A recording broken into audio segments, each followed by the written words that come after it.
Hello everyone, I am C Mitesh Pawar. आज के lecture में हम ग्रुप अकाउंटिंग कंसोलिडेशन का डिटेल रिवीजन करेंगे। हमारा पूरा फोकस न्यूमेरिकल क्वेश्चंस पर होगा। ये लेक्चर देखने के बाद आप section A, section B, section C के क्वेश्चन इजीली हैंडल कर पाओगे। तो चलिए स्टार्ट करते हैं। हम एक्चुअली में पढ़ क्या रहे हैं? हम इन्वेस्टमेंट की अकाउंटिंग पढ़ रहे हैं कि इन्वेस्टमेंट अगर हमने किया है तो उसकी अकाउंटिंग कैसे करना है। ठीक है। तो जितने भी न्यूमेरिकल क्वेश्चंस होंगे आपके, उसमें आप कैसे डिसाइड करोगे इन्वेस्टमेंट की अकाउंटिंग? परसेंटेज के बेसिस पर कितनी आपने होल्डिंग करी है। अगर आपकी होल्डिंग 50% से ज्यादा है, अगर आपकी होल्डिंग 50% से ज्यादा है, तो आप कंसोलिडेशन मेथड लगाओगे इन्वेस्टमेंट अकाउंटिंग के लिए। क्या करोगे? कंसोलिडेशन मेथड का यूज करोगे। इस केस में क्या होगा? जैसे एग्जांपल के लिए, पी लिमिटेड ने एस लिमिटेड के 80% शेयर एक्वायर्ड करे, मतलब मोर देन 50%। तो पी लिमिटेड क्या है? Parent company. एस लिमिटेड को क्या बोलेंगे हम? Subsidiary company. ठीक है। 50% से ज्यादा होल्डिंग है, इसका मतलब क्या है? पी लिमिटेड कंट्रोल करती है एस लिमिटेड को। एस लिमिटेड के ऊपर क्या है? पी का कंट्रोल है। अब कंट्रोल की डेफिनेशन डिफरेंट है ना? वो आपके थ्योरेटिकल क्वेश्चंस में डेफिनेशन पूछी जाती है, लेकिन हमें यहाँ पर न्यूमेरिकल क्वेश्चंस करना है तो वहां पर तो परसेंटेज के बेसिस पर डिसाइड होता है। चलो नेक्स्ट। अगर मान के चलो हमारे पास होल्डिंग जो है वो 20% से लेकर 50% के बीच में है, मतलब मोर देन 50% नहीं है। कितनी है? 20% से लेकर 50% तक है। तो हम इस केस में इक्विटी मेथड लगाते हैं। इन्वेस्टमेंट की अकाउंटिंग कैसे करेंगे? इक्विटी मेथड के अकॉर्डिंग करेंगे। और इस केस में जो रिलेशनशिप है उसको क्या बोलेंगे? जैसे पी लिमिटेड ने ए लिमिटेड के 30% शेयर से ले लिए, तो यहाँ पी लिमिटेड पेरेंट्स है और ए लिमिटेड क्या है? एसोसिएट्स है। ठीक है। इनके बीच में रिलेशनशिप कैसा है? पेरेंट्स और एसोसिएट्स का रिलेशनशिप है। ठीक है। तो यहां पर हम क्या बोलते हैं इसको? सिग्निफिकेंट इन्फ्लुएंस बोलते हैं। तो कैसे पता करोगे सिग्निफिकेंट इन्फ्लुएंस? 20% से लेकर 50% तक की होल्डिंग है तो माना जाएगा सिग्निफिकेंट इन्फ्लुएंस है। कंट्रोल के केस में क्या था? मोर देन 50% मतलब कि कंट्रोल है। और अगर कंट्रोल होता है किसी एंटाइटी के ऊपर तो हम क्या करते हैं? कंसोलिडेशन मेथड का यूज करते हैं। चलो। और अगर सिग्निफिकेंट इन्फ्लुएंस भी नहीं है, यानी कि 20% से कम, 20% से कम अगर होल्डिंग है, तो फिर हम नॉर्मल इन्वेस्टमेंट अकाउंटिंग करते हो जो आपने IFRS 9 में देखी है। फाइनेंशियल इंस्ट्रूमेंट पढ़ा है ना हमने, तो वहां पर आप इसकी अकाउंटिंग करते हो। चलो, तो आपको ये क्लियर हो गया कि इन्वेस्टमेंट की अकाउंटिंग किस मेथड से करना है ना? ये तो ऑलरेडी हमने पढ़ ली है, IFRS 9 ऑलरेडी पढ़ चुके हैं हम क्या करने वाले हैं आज के लेक्चर में? हम ये पढ़ने वाले हैं कंट्रोल और सिग्निफिकेंट इन्फ्लुएंस की के केस में इन्वेस्टमेंट की अकाउंटिंग करने वाले हैं। चलो, नेक्स्ट है आपका प्रिंसिपल ऑफ कंसोलिडेशन, है ना? जब हाँ एक इंटाइटी का दूसरे इंटाइटी के ऊपर कंट्रोल होता है, तो हम क्या करते हैं? हम दोनों इंटाइटी को सिंगल इकोनॉमिक यूनिट मानते हैं। क्या मानते हैं? सिंगल इकोनॉमिक यूनिट मानते हैं। इसको बोला जाता है सिंगल इकोनॉमिक इंटाइटी। ठीक है। मतलब दोनों एक ही है, हम ऐसा मानकर चलते हैं। तो हम क्या करेंगे? हम एक कंसोलिडेटेड फाइनेंशियल स्टेटमेंट बनाएंगे। मतलब क्या करेंगे उसमें? हम दोनों के असेट्स और लाइबिलिटी को ऐड कर देंगे, दोनों की इनकम और एक्सपेंसेस को ऐड करके दिखा देंगे, है ना? क्योंकि सिंगल इंटाइटी है ना ये। अगर सिंगल इंटाइटी होती तो इसका प्रॉफिट और लॉस कितना होता, इसके स्टेटमेंट ऑफ फाइनेंशियल पोजीशन कैसे बनते, हम वो दिखाना चाहते हैं। अब फिर प्रॉब्लम क्या है? तो एडी करना होता है सिर्फ, तो कोई प्रॉब्लम ही नहीं होती, है ना? प्रॉब्लम क्या आएगी समझो। अब दोनों एंटाइटी ने क्या कर दिया? अपने अपने फाइनेंशियल स्टेटमेंट बना लिए, है ना? सेपरेट फाइनेंशियल स्टेटमेंट बना लिए। अब हम क्या कर रहे हैं? इनको कंसोलिडेट करने की बात कर रहे हैं। तो कंसोलिडेशन का प्रिंसिपल क्या बोलता है? जो पेरेंट्स की बुक है, जो पेरेंट्स के फाइनेंशियल स्टेटमेंट है, उसमें जो असेट्स और लाइबिलिटी लिखी है उसको तो आप एज इट इज ले लो कैरिंग अमाउंट पर। लेकिन जो सब्सिडरी है, सब्सिडरी की असेट्स और लाइबिलिटी को आप फेयर वैल्यू पर कंसोलिडेट करोगे। क्या बोल रहा हूं मैं? सब्सिडरी की असेट्स और लाइबिलिटी को आप फेयर वैल्यू पर कंसोलिडेट करोगे। अब इसमें क्या प्रॉब्लम है? चलो मैं एक एग्जांपल से समझाता हूं। एक्सेल में आते हैं हम। एक मैंने बना के रखा हुआ ऑलरेडी, ये देखो। तो देखो हम यहाँ क्या कर रहे हैं? कंसोलिडेशन कर रहे हैं। तो पीपी मान के चलो, property plan and equipment. Parents की कंपनी में कितना है? 50,000। सब्सिडरी की कंपनी में कैरिंग अमाउंट कितनी है पीपी की? देखो मैं लिख देता हूँ, CA। CA मतलब कैरिंग अमाउंट। ठीक है। 10,000 है। अब मुझे एक चीज बताना, हमें क्या करना होता है? सब्सिडरी की जो असेट्स और लाइबिलिटी है वो फेयर वैल्यू पर कंसोलिडेट करना होती है। ठीक है। तो अब मैं इंफॉर्मेशन दे देता हूं आपको कि फेयर वैल्यू कितनी है। जो सब्सिडरी की पीपी है उसकी फेयर वैल्यू है, फॉर एग्जांपल के लिए 15,000। कितनी है? 15,000 है। तो हमें कंसोलिडेट किस अमाउंट पर करना है? कंसोलिडेटेड हमें 15,000 पर करना है। ठीक है। तो हम क्या करेंगे? सिंपल सी बात है, यहाँ पर 5,000 ऐड कर देंगे। 10,000 तो ऑलरेडी इंक्लूडेड है, तो हम क्या कर देंगे, 5,000 यहाँ पर लिख देंगे। तो क्या हो जाएगा, आपकी जो सब्सिडरी की असेट्स है वो किस पर आ जाएगी, फेयर वैल्यू पर आ जाएगी। ठीक है, फेयर वैल्यू पर कंसोलिडेटेड हो रही है। 10,000 प्लस 5,000 दैट इज द 15,000। तो देखो अब आपका कंसोलिडेटेड अमाउंट कितना होगा, 65,000। ये अमाउंट दिखना चाहिए। अगर ये एडजस्टमेंट नहीं करते, देखो जीरो करके बताता हूँ, तो कितना आ रहा है, 60,000। ठीक है, एडजस्टमेंट करने पर कितना आ रहा है, 65,000। ये समझ में आ गया आपको। ये चैलेंजेस आते हैं हमें कंसोलिडेशन में। एक और क्या होगा, अब जिस दिन डेट ऑफ एक्विजिशन थी, हम क्या करते, कंसोलिडेशन किया हमने, जिस दिन हमारा कंसोलिडेशन होता है, पहली बार कब होता है, जिस दिन हम एक्वायर्ड कर रहे हो उस दिन कंसोलिडेशन करते हैं, है ना। अब समझना क्या हुआ, हम तो ये रिपोर्टिंग डेट पर, हमारी कौन सी डेट है, ये रिपोर्टिंग की डेट है ना, कौन सी डेट है, रिपोर्टिंग की डेट है ये। तो यहां से यहां तक रिपोर्टिंग डेट ऑफ एक्विजिशन से रिपोर्टिंग डेट, फॉर एग्जांपल के लिए 1 ईयर है, तो क्या डेप्रिसिएशन लगना चाहिए क्या इस पे, बिल्कुल लगना चाहिए ना। अभी तक सब्सिडरी ने क्या करा, डेप्रिसिएशन इस वैल्यू पर लगाया है, 10,000 की वैल्यू, क्योंकि उसने तो उसी वैल्यू पर मेंटेन किया अपनी बुक्स में। हम कंसोलिडेशन में फेयर वैल्यू के बेसिस पर करते हैं, ध्यान रखना। तो अब क्या होगा, इसके ऊपर एडिशनल डेप्रिसिएशन भी तो लगना चाहिए ना, जो लगा नहीं है अभी तक, तो हमें क्या करना होगा, डेप्रिसिएशन भी लगाना होगा। तो फॉर एग्जांपल इसकी रिमेनिंग लाइफ है 5 ईयर, तो हम क्या करेंगे, 5,000 डिवाइडेड बाई 5, यानी कि 1,000 का क्या लगा लेंगे, डेप्रिसिएशन लगा लेंगे। तो माइनस में दिखा देता हूं मैं इसको। तो अब यहां पर कंसोलिडेटेड अमाउंट कितनी हो गई, 64,000 हो गई, कितनी हो गई, 64,000 हो गई। ठीक है, समझ में आ गया। अब ये क्या है आपका, फेयर वैल्यू एडजस्टमेंट, क्या बोलते हैं हम इसको, फेयर वैल्यू एडजस्टमेंट, मतलब फेयर वैल्यू अपलिफ्ट हो गई यहाँ पर, उससे रिलेटेड डेप्रिसिएशन, तो फेयर वैल्यू डेप्रिसिएशन। तो हम इस तरीके से क्या करते हैं, चीजों को कंसोलिडेट करते हैं।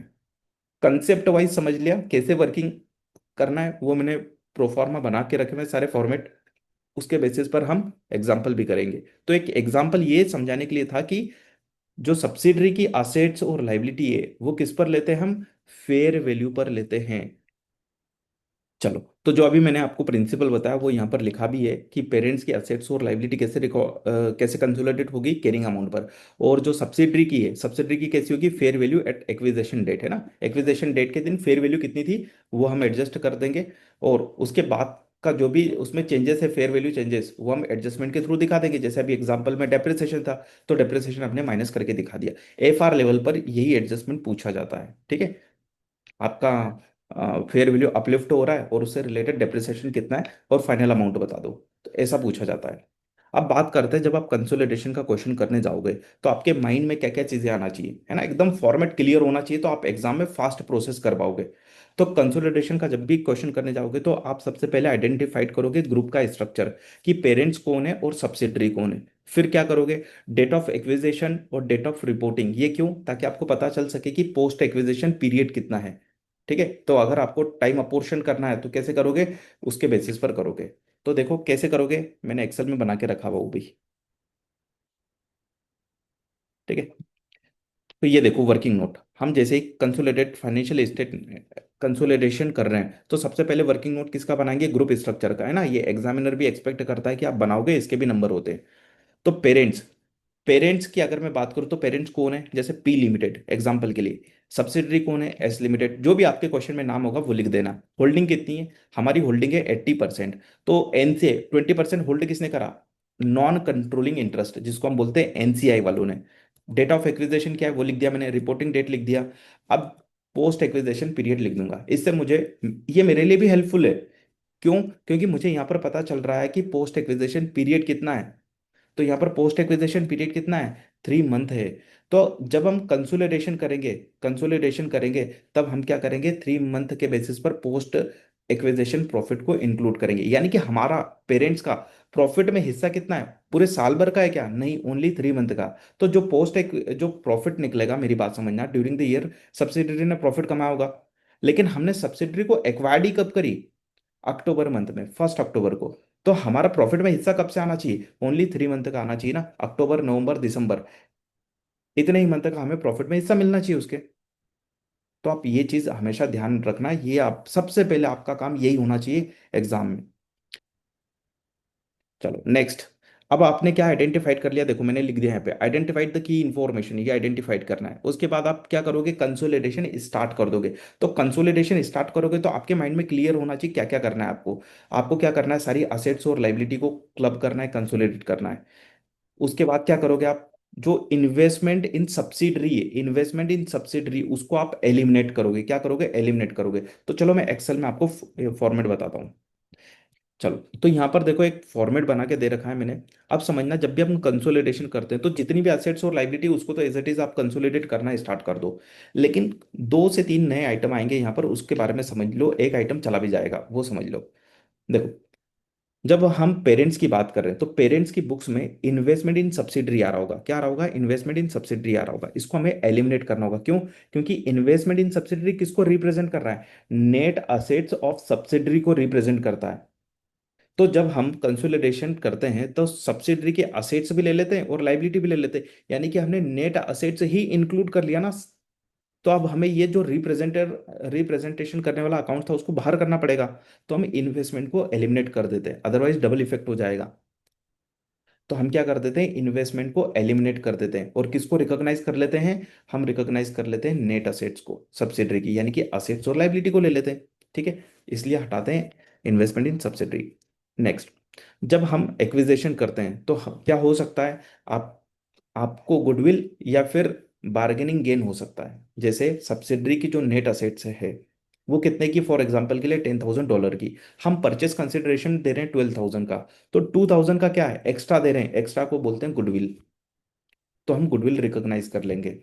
लेकिन मान के चलो सब्सिडरी की जो नेट असेट्स है वो 10,000, हम पे कर रहे हैं, कंसिडरेशन पे कर रहे हैं ओनली 9,000।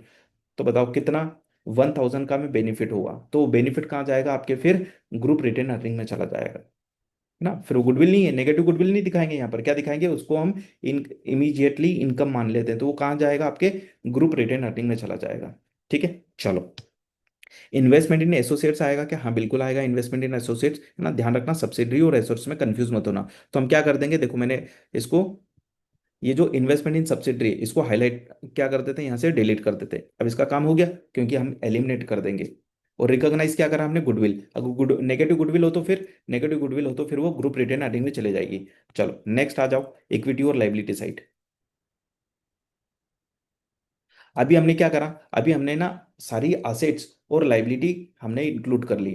क्या सारी असेट्स और लाइबिलिटी हमारी है क्या, नहीं। हमारा फॉर एग्जांपल के लिए 80% ही शेयर है, होल्डिंग कितनी, ओनली 80%। तो 20% किसी और की भी है ना, लेकिन हमने सारी असेट्स और लाइबिलिटी तो पूरी 100% ऐड कर ली। तो हम यहाँ पर एक जगह लिख देंगे हमारे, कहाँ पर, इक्विटी और लाइबिलिटी वाले सेक्शन में हम क्या लिखेंगे, एनसीआई का शेयर लिख देंगे कि एनसीआई वालों का भी इस नेट असेट्स में हिस्सा है। ये जो असेट्स और लाइबिलिटी हमारी नहीं है पूरी, इसमें किसका हिस्सा है, एनसीए वालों का भी हिस्सा है। तो देखो हम एनसीए रिकॉग्नाइज कर लेते हैं यहाँ पर। ठीक है, चलो। अब जब हम कंसोलिडेशन करते हैं तो इक्विटी सेक्शन में जो शेयर कैपिटल होती है वो किसकी लेंगे, ओनली, ओनली हम किसकी लेंगे, यानी कि इक्विटी किसकी ली जाती है, ओनली पेरेंट्स की ली जाती है। सब्सिडरी की इक्विटी नहीं ली जाती है, ध्यान रख लेना। सब्सिडरी की इक्विटी नहीं लेंगे, क्योंकि उसकी असेट्स और लाइबिलिटी हमने ले ली ना पूरी की पूरी, है ना। तो डबल डबल डबल हो जाएगा अगर आप वो भी ले लोगे। ठीक है, तो आप क्या करोगे, सिर्फ और सिर्फ पेरेंट्स के इक्विटी लोगे। अब एक चीज आ जाएगी यहाँ पर, हम पेरेंट्स का रिटेन अर्निंग है जो स्टेटमेंट ऑफ फाइनेंशियल पोजीशन है उसमें रिटेन अर्निंग लिखा होगा, वो लिख लेंगे यहाँ पर एज इट इज। लेकिन अब उसमें है ना एडजस्टमेंट करना पड़ेंगे हमें। क्या एडजस्टमेंट करना पड़ेंगे, सब्सिडरी से हमें शेयर मिलेगा, प्रॉफिट में शेयर मिलेगा, एसोसिएट्स से हमें शेयर मिलेगा, fair value adjustment, unrealised profit adjustment, बहुत सारे एडजस्टमेंट है। तो वो एडजस्टमेंट करने के बाद हमारे पास फाइनल फिगर आएगा। अब इस फाइनल फिगर को हम क्या बोलते हैं, कंसोलिडेटेड रिटेन अर्निंग या फिर ग्रुप रिटेन अर्निंग बोलते हैं उसको। तो देखो यहाँ पर लिखा हुआ है मैंने ग्रुप रिटेन अर्निंग, है ना। ये एक नाम बदल जाएगा, बाकी सब कुछ सेम होगा। इसके अलावा अब कोई भी चेंजेस इसमें नहीं होंगे। ठीक है, चलो। तो आपको समझ में आ गया क्या क्या होगा। तो यहाँ पर लिखा हुआ है सब कुछ। तो यहाँ पर देखो समरी हमने बना के रखी है कि प्रोसेस क्या क्या है। तो असेट्स और लाइबिलिटी ऐड कर दी, उसके बाद क्या करेंगे, एलिमिनेट कर देंगे हम, लिखा हुआ है देखो। एलिमिनेट करेंगे इन्वेस्टमेंट को, फिर क्या करेंगे, रिकॉग्नाइज कर देंगे गुडविल को अगर हो तो। अगर नेगेटिव गुडविल हो तो फिर वो रिटेन अर्निंग में चले जाएगी, ग्रुप रिटेन अर्निंग में। ठीक है, रिकॉग्नाइज एनसीआई करना पड़ेगा हमें, एडजस्टमेंट करना पड़ेंगे, है ना। बाकी वही है। अब जितनी भी प्रोसेस है उसको हम वर्किंग नोट के थ्रू आगे समझेंगे, और क्या क्या आपका वर्क फ्लो होना चाहिए वो भी मैंने लिखा हुआ है। आगे बढ़ते हैं। कंसोलिडेटेड पी एंड एल के केस में भी देख लो, यहाँ पर समरी क्या करेंगे, ऐड करेंगे रेवेन्यू और एक्सपेंसेस, और फिर इसके बाद क्या है, जो भी एडजस्टमेंट है वो करना पड़ेंगे हमें, और लास्ट में हमें जो भी प्रॉफिट निकलेगा उसको स्प्लिट करना है। ये प्रॉफिट किससे रिलेटेड है, एनसीआई वालों से और पेरेंट्स वालों से। तो इसमें क्वेश्चन ये करने में दिक्कत आती है बच्चों को, तो मैंने इससे रिलेटेड एक क्वेश्चन भी ले रखा है सबसे लास्ट में। ठीक है, तो मैं वहां पर कंसोलिडेटेड प्रॉफिट और लॉस बता दूंगा, बहुत ईजी है। एसपीएल बहुत ईजी है in compare to statement of financial position. चलो, तो consolidated statement of financial position जब आप बनाने बैठोगे तो क्या क्या वर्किंग नोट आपको बनाना होंगे, या क्या वर्क का फ्लो क्या होगा, प्रिपरेशन का फ्लो क्या होगा, आपके माइंड में क्या क्या चीजें आना चाहिए, वो मैंने सारा यहाँ पर लिख दिया है। तो जब हम स्टेटमेंट ऑफ फाइनेंशियल पोजीशन बनाएंगे तो बताओ सबसे पहले क्या निकालना है, हमें गुडविल निकालना है। अगर क्वेश्चन में दे दे तो वेल एंड गुड, फिर हमें निकालने की जरूरत नहीं, लेकिन क्वेश्चन में ना दी हो तो फिर हमें कैलकुलेट करना पड़ेगा और निकालना ही पड़ती है जनरली। तो गुडविल कैसे निकालेंगे, गुडविल निकालने के लिए हमें तीन चीजों की जरूरत होगी। डेट ऑफ एक्विजिशन के दिन परचेज कंसिडरेशन कितना है, डेट ऑफ एक्विजिशन के दिन एनसीआई कितने हैं, डेट ऑफ एक्विजिशन के दिन नेट असेट्स ऑफ सब्सिडरी कितने की है। हम ये निकालेंगे, ये तीनों से हमें हमारा गुडविल निकल के आ जाएगा। फिर क्या करेंगे, हम पोस्ट एक्विजिशन प्रॉफिट कैलकुलेट करेंगे, कुछ एडजस्टमेंट होंगे वो एडजस्टमेंट हम करेंगे। फिर हमें ग्रुप रिटेन अर्निंग निकालना होगा। क्या निकालना होगा, ग्रुप रिटेन अर्निंग निकालना होगा। फिर रिपोर्टिंग डेट पर हमें कितने एनसीआई वो निकालना होंगे। अगर एसोसिएशन है तो एसोसिएशन की वैल्यू कितनी है, एसोसिएट्स की वैल्यू कितनी है, हमारा कॉस्ट ऑफ इन्वेस्टमेंट है ना इन एसोसिएट्स, तो उसकी वैल्यू कितनी है, वो फाइंड आउट करना पड़ेगी। अगर डिस्पोजल हुआ है सब्सिडरी का तो उस टाइम पर कितना गेन या लॉस हुआ है वो निकालना पड़ेगा हमें। फिर हम क्या करेंगे, कुछ इंटर ग्रुप ट्रांजेक्शन्स होंगे उसको हम एलिमिनेट कर देंगे। क्योंकि क्यों करेंगे एलिमिनेट, क्योंकि हम खुद को ही सेल करके या खुद से ही परचेस, मतलब खुद को ही सेल करके कैसे प्रॉफिट अर्न कर सकते हैं, या खुद को ही लोन देकर कैसे इंटरेस्ट इनकम अर्न कर सकते हैं। तो हमें क्या करना होता है, इंटर ग्रुप जितने भी ट्रांजेक्शन्स होते हैं उसको एलिमिनेट करना होते हैं। उसमें अगर कोई अनरियलाइज्ड प्रॉफिट या अनरियलाइज्ड प्रॉफिट होगा तो उसको भी हम एलिमिनेट करते हैं। तो ये सारी चीजें देखेंगे। ये सारा कुछ करने के बाद फिर क्या करते हैं, हम कंसोलिडेट करना स्टार्ट कर देते हैं, हम क्लबिंग करना चालू कर देते हैं, हम इन्वेस्टमेंट इन सब्सिडरी को एलिमिनेट कर देंगे। ठीक है, तो ये चीजें आपको ध्यान में होना चाहिए कि क्या क्या करते हैं। चलो अब एक एक चीजों पर डिटेल में डिस्कशन करते हैं। चलो, अब वर्किंग नंबर वन, अब हम सारा है ना वर्किंग के थ्रू समझेंगे, इसके एग्जाम्पल भी लेंगे हम। तो आपको क्या चाहिए, ये वर्क नेट असेट्स क्यों निकाल रहे हो, नेट असेट्स निकाल रहे हो आप दो पर्पज के लिए। तो पहला पर्पज है गुडविल निकालना, दूसरा पर्पज है पोस्ट एक्विजिशन प्रॉफिट निकालना। तो सबसे पहले समझो गुडविल के पॉइंट ऑफ व्यू से, तो हमें नेट असेट्स कब की चाहिए, हमें डेट ऑफ एक्विजिशन के दिन की चाहिए, है ना। तो ये रिपोर्टिंग डेट वाली नेट असेट्स को अभी भूल जाओ, आप सिर्फ ये वाला कॉलम याद रखो। हमें क्या चाहिए, नेट असेट्स। नेट असेट्स का मतलब क्या होता है, असेट्स में से लाइबिलिटी माइनस कर दो तो क्या बचता है, कौन सा पोर्शन बचता है, इक्विटी पोर्शन बचता है। क्या बचता है, इक्विटी पोर्शन बचता है, यानी कि इक्विटी को ही हम क्या बोलते हैं, नेट असेट्स बोलते हैं। ठीक है, इक्विटी में क्या क्या इंक्लूड होता है, इंक्लूडिंग इक्विटी में होता है आपका शेयर कैपिटल होता है और रिजर्व होते हैं। ठीक है, तो देखो इक्विटी शेयर कैपिटल हमने ले ली, रिजर्व ले लिया हमने, अदर रिजर्व कोई हो तो मतलब ऑल टाइप रिजर्व यहाँ पर ले लो, तो ये आ जाएगा आपका नेट असेट्स। लेकिन ये नेट असेट्स कहाँ से लिया आपने, सब्सिडरी की बुक में से। वो तो कैरिंग अमाउंट पर मेंटेन हो रही है, हमें तो फेयर वैल्यू पर लेना है। क्या लेना है, फेयर वैल्यू पर लेना है। तो फॉर एग्जांपल सब्सिडरी की नेट असेट्स कैसे निकली, असेट्स थी आपकी 10,000 पर, पीपी थी आपकी 10,000 पर, लेकिन उसकी फेयर वैल्यू कितनी है, 15,000 है। तो हमें 5,000 से नेट असेट्स बढ़ाना होगी ना। तो हम देखो यहाँ पर क्या कर रहे हैं, फेयर वैल्यू एडजस्टमेंट कर रहे हैं, तो हम यहाँ पर 5,000 इंक्लूड कर लेंगे। क्यों इंक्लूड करा, समझा दिया मैंने लॉजिकली। ठीक है, additional depreciation on fair value uplift यहाँ पर आएगा क्या, नहीं, हम तो डेट ऑफ एक्विजिशन के दिन की क्या निकाल रहे हैं, फेयर वैल्यू निकाल रहे हैं, डेप्रिसिएशन तो इसके बाद की प्रोसेस है। और इसका लगा लेंगे हम टोटल यहाँ पर। तो डेट ऑफ एक्विजिशन के दिन fair value fair value of net assets of subsidiary कैसे निकालना है, सब्सिडरी की नेट असेट्स यानी कि शेयर कैपिटल ले लो, सब्सिडरी की रिजर्व ले लो, और उसमें फेयर वैल्यू एडजस्टमेंट कर दो, तो आपका क्या निकल के आ जाएगा, ये फेयर वैल्यू आ जाएगी नेट असेट्स की। चलो, ये कहाँ काम आएगी, मैंने आपको बता दिया गुडविल में। चलो अब समझते हैं net assets at reporting date. Reporting date के दिन कितनी नेट असेट्स है सब्सिडरी की, वो निकालना है हमें। क्यों निकालना है, पोस्ट एक्विजिशन प्रॉफिट निकालने के लिए। चलो, तो क्या क्या लेंगे, देखो शेयर कैपिटल ले ली हमने, जो स्टेटमेंट ऑफ फाइनेंशियल पोजीशन में दे रखी है इस दिन की, वो ले लो। उसके अलावा आपकी रिटेन अर्निंग, उसके अलावा आपका अदर रिजर्व जो भी होगा ये ले लिया एज इट इज। अब इसमें ये बताओ, ये केयरिंग अमाउंट के बेसिस पर आ रही होगी। किसके बेसिस पर आ रही होगी? केयरिंग अमाउंट के बेसिस पर। लेकिन सब्सिडरी की जो प्रॉपर्टी प्लान एंड इक्विपमेंट है उसकी फेयर वैल्यू 15,000 है। कैरिंग अमाउंट कितनी है उसकी? 10,000। यानी कि 5,000 से हमें क्या करना पड़ेगा यहाँ पर? नेट असेट्स को इंक्रीज करना होगा। तो देखो हमने फेयर वैल्यू एडजस्टमेंट करा यहाँ पर 5,000 का। ठीक है। अब मुझे बताओ, क्या इसके ऊपर डेप्रिसिएशन भी लगाना है क्या? बिल्कुल डेप्रिसिएशन लगाना है। रिमेनिंग यूजफुल लाइफ इसकी मान के चलो 5 ईयर है। तो 5,000 डिवाइडेड बाई 5, 1,000 का डेप्रिसिएशन। तो 5,000 1,000 का हमें डेप्रिसिएशन भी लगाना होगा इस पे। तो देखो मैंने डेप्रिसिएशन लगाया तो क्या आ जाएगा? अब नेट के फेयर वैल्यू आ जाएगी ना, मतलब डेप्रिसिएशन भी माइनस कर दिया हमने। इसके अलावा एक और एडजस्टमेंट इसमें होगा। सब्सिडरी ने अपने पेरेंट्स को कुछ गुड्स सोल्ड किया है और वो भी अनसोल्ड है। अभी ये ग्रुप से बाहर नहीं गया। ग्रुप से बाहर नहीं गया मतलब अनरियलाइज्ड प्रॉफिट मानते हैं इसको, है ना। ग्रुप से जब बाहर चले जाता है तभी हम इसको क्या मानते हैं? रियलाइज्ड प्रॉफिट मानते हैं। तो जितना भी अनरियलाइज्ड प्रॉफिट है उसको हमें क्या करना पड़ेगा? यहां से हटाना पड़ेगा। क्यों हटाना पड़ेगा? देखो, जब सब्सिडरी ने सेल किया होगा, सेल किया मतलब उसके रिटेन अर्निंग में इंक्लूडेड होगा, है ना। प्रॉफिट इंक्लूडेड होगा ना इसके रिटेन अर्निंग में सब्सिडरी के।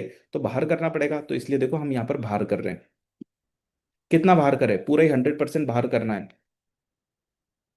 कोई यहाँ पर एनसीआई और पेरेंट्स का शेयर मत देखो, क्योंकि हम अभी क्या निकाल रहे हैं? नेट असेट्स की वैल्यू निकाल रहे हैं। नेट असेट्स की वैल्यू निकाल रहे हैं, ध्यान रखना। ठीक है। तो ये आ गई आपकी नेट असेट्स की वैल्यू। एक्विजिशन के दिन ये थी। अब इन दोनों में जो भी डिफरेंस है उस डिफरेंस को हम क्या बोलते हैं? पोस्ट एक्विजिशन प्रॉफिट बोलते हैं। क्या बोलते हैं? पोस्ट एक्विजिशन प्रॉफिट बोलते हैं। है ना। आप डायरेक्टली ये फिगर निकाल लेना, ये निकालने की जरूरत नहीं, इसको भूल जाओ। ये प्रोसेस नहीं भी करोगे तो भी चलेगा, है ना। आप डायरेक्टली ये निकाल लेना। ठीक है। तो ये आ गया आपका पोस्ट एक्विजिशन प्रॉफिट। ये पोस्ट एक्विजिशन प्रॉफिट किन लोगों को जाएगा? ये दो लोगों को जाएगा। एनसीआई वालों को जाएगा और एक पेरेंट्स को जाएगा। ठीक है। पेरेंट्स को जाएगा और एनसीआई वालों को जाएगा। तो जब हम ग्रुप रिटेन अर्निंग निकालेंगे, ग्रुप रिटेन अर्निंग निकालेंगे, तो सब्सिडरी सब्सिडरी के रिटेन अर्निंग में हमारा कितना हिस्सा है? तो हमारा 80% फॉर एग्जांपल के लिए वो यहाँ से निकाल लेंगे। और एनसीआई को कितना जाएगा? 20% जाएगा। चलो, समझ में आ गया? क्लियर कर रहा हूँ मैं ड्राइंग। नेक्स्ट। चलो, तो वर्किंग नोट नंबर 2, गुडविल का कैलकुलेशन करना है हमें, ध्यान रखना। अभी हमने क्या करा? नेट असेट्स की वैल्यू निकाल ली। गुडविल निकालने के लिए तीन चीजों की जरूरत होती है। कौन कौन सी तीन चीजें? एनसीआई की वैल्यू, परचेस कंसिडरेशन और नेट असेट्स ऑफ सब्सिडरी। ठीक है। तो इस बेसिस पर हम क्या निकाल लेंगे? गुडविल निकाल लेंगे। लेकिन एक पॉइंट है यहाँ पर, कंसेप्ट है यहाँ पर। अगर आप एनसीआई को मेजर करते हो फेयर वैल्यू पर, किस पर मेजर करते हो? फेयर वैल्यू पर मेजर करते हो, तभी उसको गुडविल के कैलकुलेशन में लेना। और इस केस में जो गुडविल निकाली जाती है उसको बोला जाता है फुल गुडविल मेथड। क्या बोलते हैं उसको? फुल गुडविल बोलते हैं।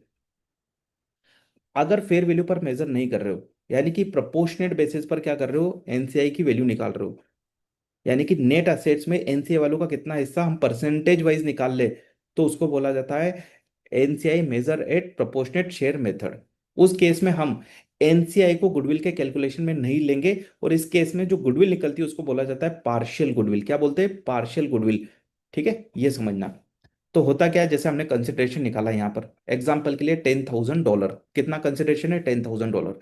एनसीआई की वैल्यू कितनी आई? $2,000। कितनी आई? $2,000। तो मैंने, यानी कि पेरेंट्स ने और एनसीआई वालों ने, दोनों ने मिलकर कितना अमाउंट दिया? 10,000 प्लस 2,000, 12,000 दिया। नेट असेट्स कितनी है? नेट असेट्स फॉर एग्जाम्पल के लिए 8,000 है ओनली। कितनी? 8,000। मतलब हम दोनों ने मिलकर 12,000 दिए। कितनी असेट्स के लिए? 8,000 के असेट्स के लिए। तो 4,000 एक्स्ट्रा दिए ना, 4,000 एक्स्ट्रा दिए। ये 4,000 किसने दिए? दोनों ने मिलकर एक्स्ट्रा दिए। तो ये 4,000 क्या है? गुडविल है। और ये गुडविल किसकी है? ये दो लोगों की गुडविल है। गुडविल में हिस्सा अगर देखा जाए तो किसका है? दो लोगों का है ना, एनसीआई वालों का और पेरेंट्स वालों का। ठीक है। तो इसलिए इसको क्या बोला जाता है? ये जो गुडविल है ये फुल गुडविल है। ये फुल गुडविल है। तो जब गुडविल इंपेयरमेंट होता है तो हम इंपेयरमेंट लॉस कहाँ बुक करते हैं? पेरेंट्स भी शेयर करता है और एनसीआई वाले भी शेयर करते हैं। अब आते हैं पार्शियल गुडविल के केस में। समझो, पार्शियल गुडविल मतलब कि हमने क्या करा? नेट असेट्स में प्रोपोर्शनेट कर दिया। एनसीआई कैसे मेजर कर ली? परसेंटेज के बेसिस पर। तो अब जब गुडविल निकालेंगे हम, तो हम ये बोलेंगे कि हमने कितना पेमेंट किया और इसके बदले में हमें कितनी नेट असेट्स मिली? 80% नेट असेट्स मिली ना हमारी। देखो हम क्या ले रहे, क्योंकि एनसीआई वालों का नहीं ले रहे, अब यहाँ पर हम क्या ले रहे?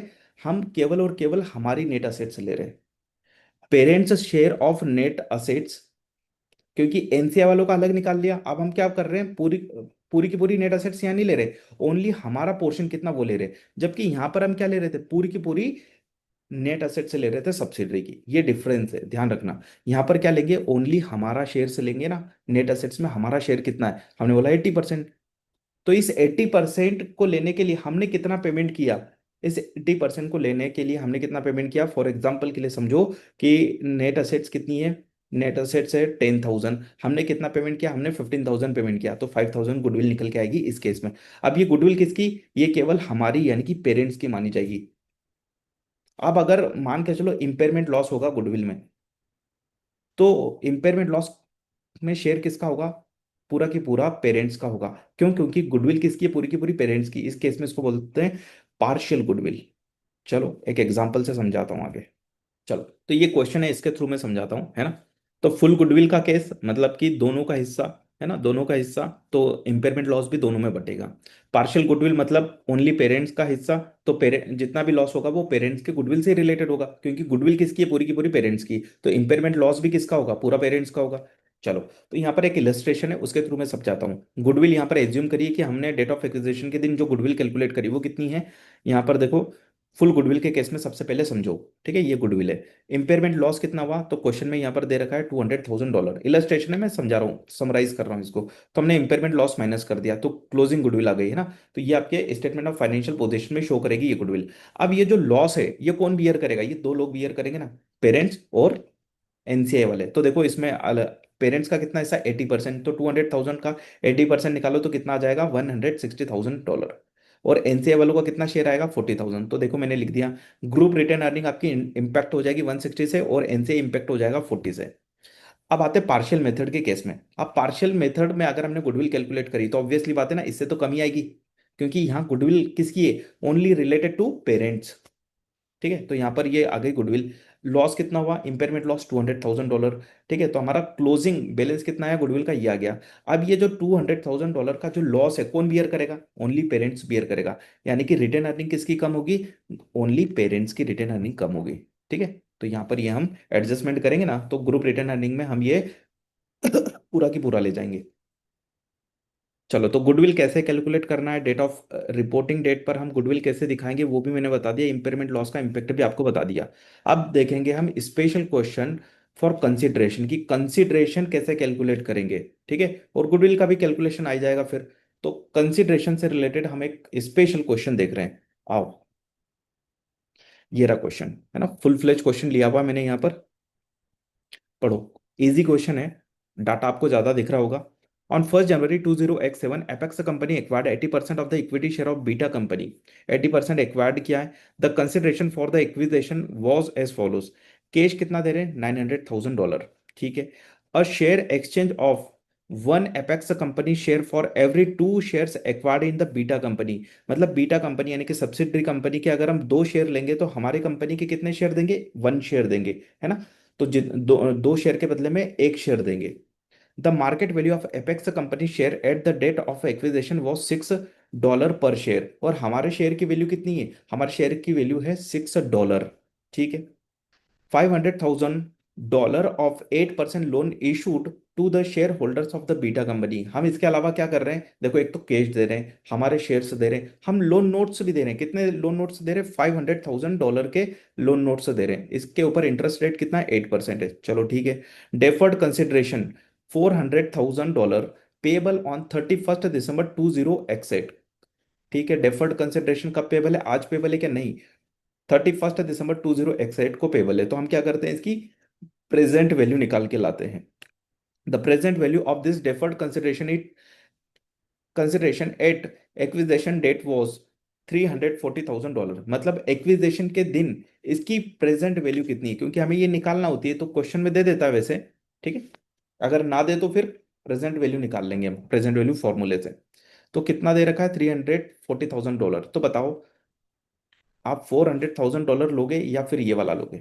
ऑब्वियसली बात है ये वाला लोगे ना, प्रेजेंट वैल्यू पर लेते हैं हम। नेक्स्ट, कंटिजेंट कंसिडरेशन, अगर कंटिजेंट कंसिडरेशन है मतलब किसी कंडीशन के ऊपर किसी कंडीशन के ऊपर डिपेंड करता है ये, यानी कि किसी आउटकम के होने या ना होने पर ये पेबल होता है।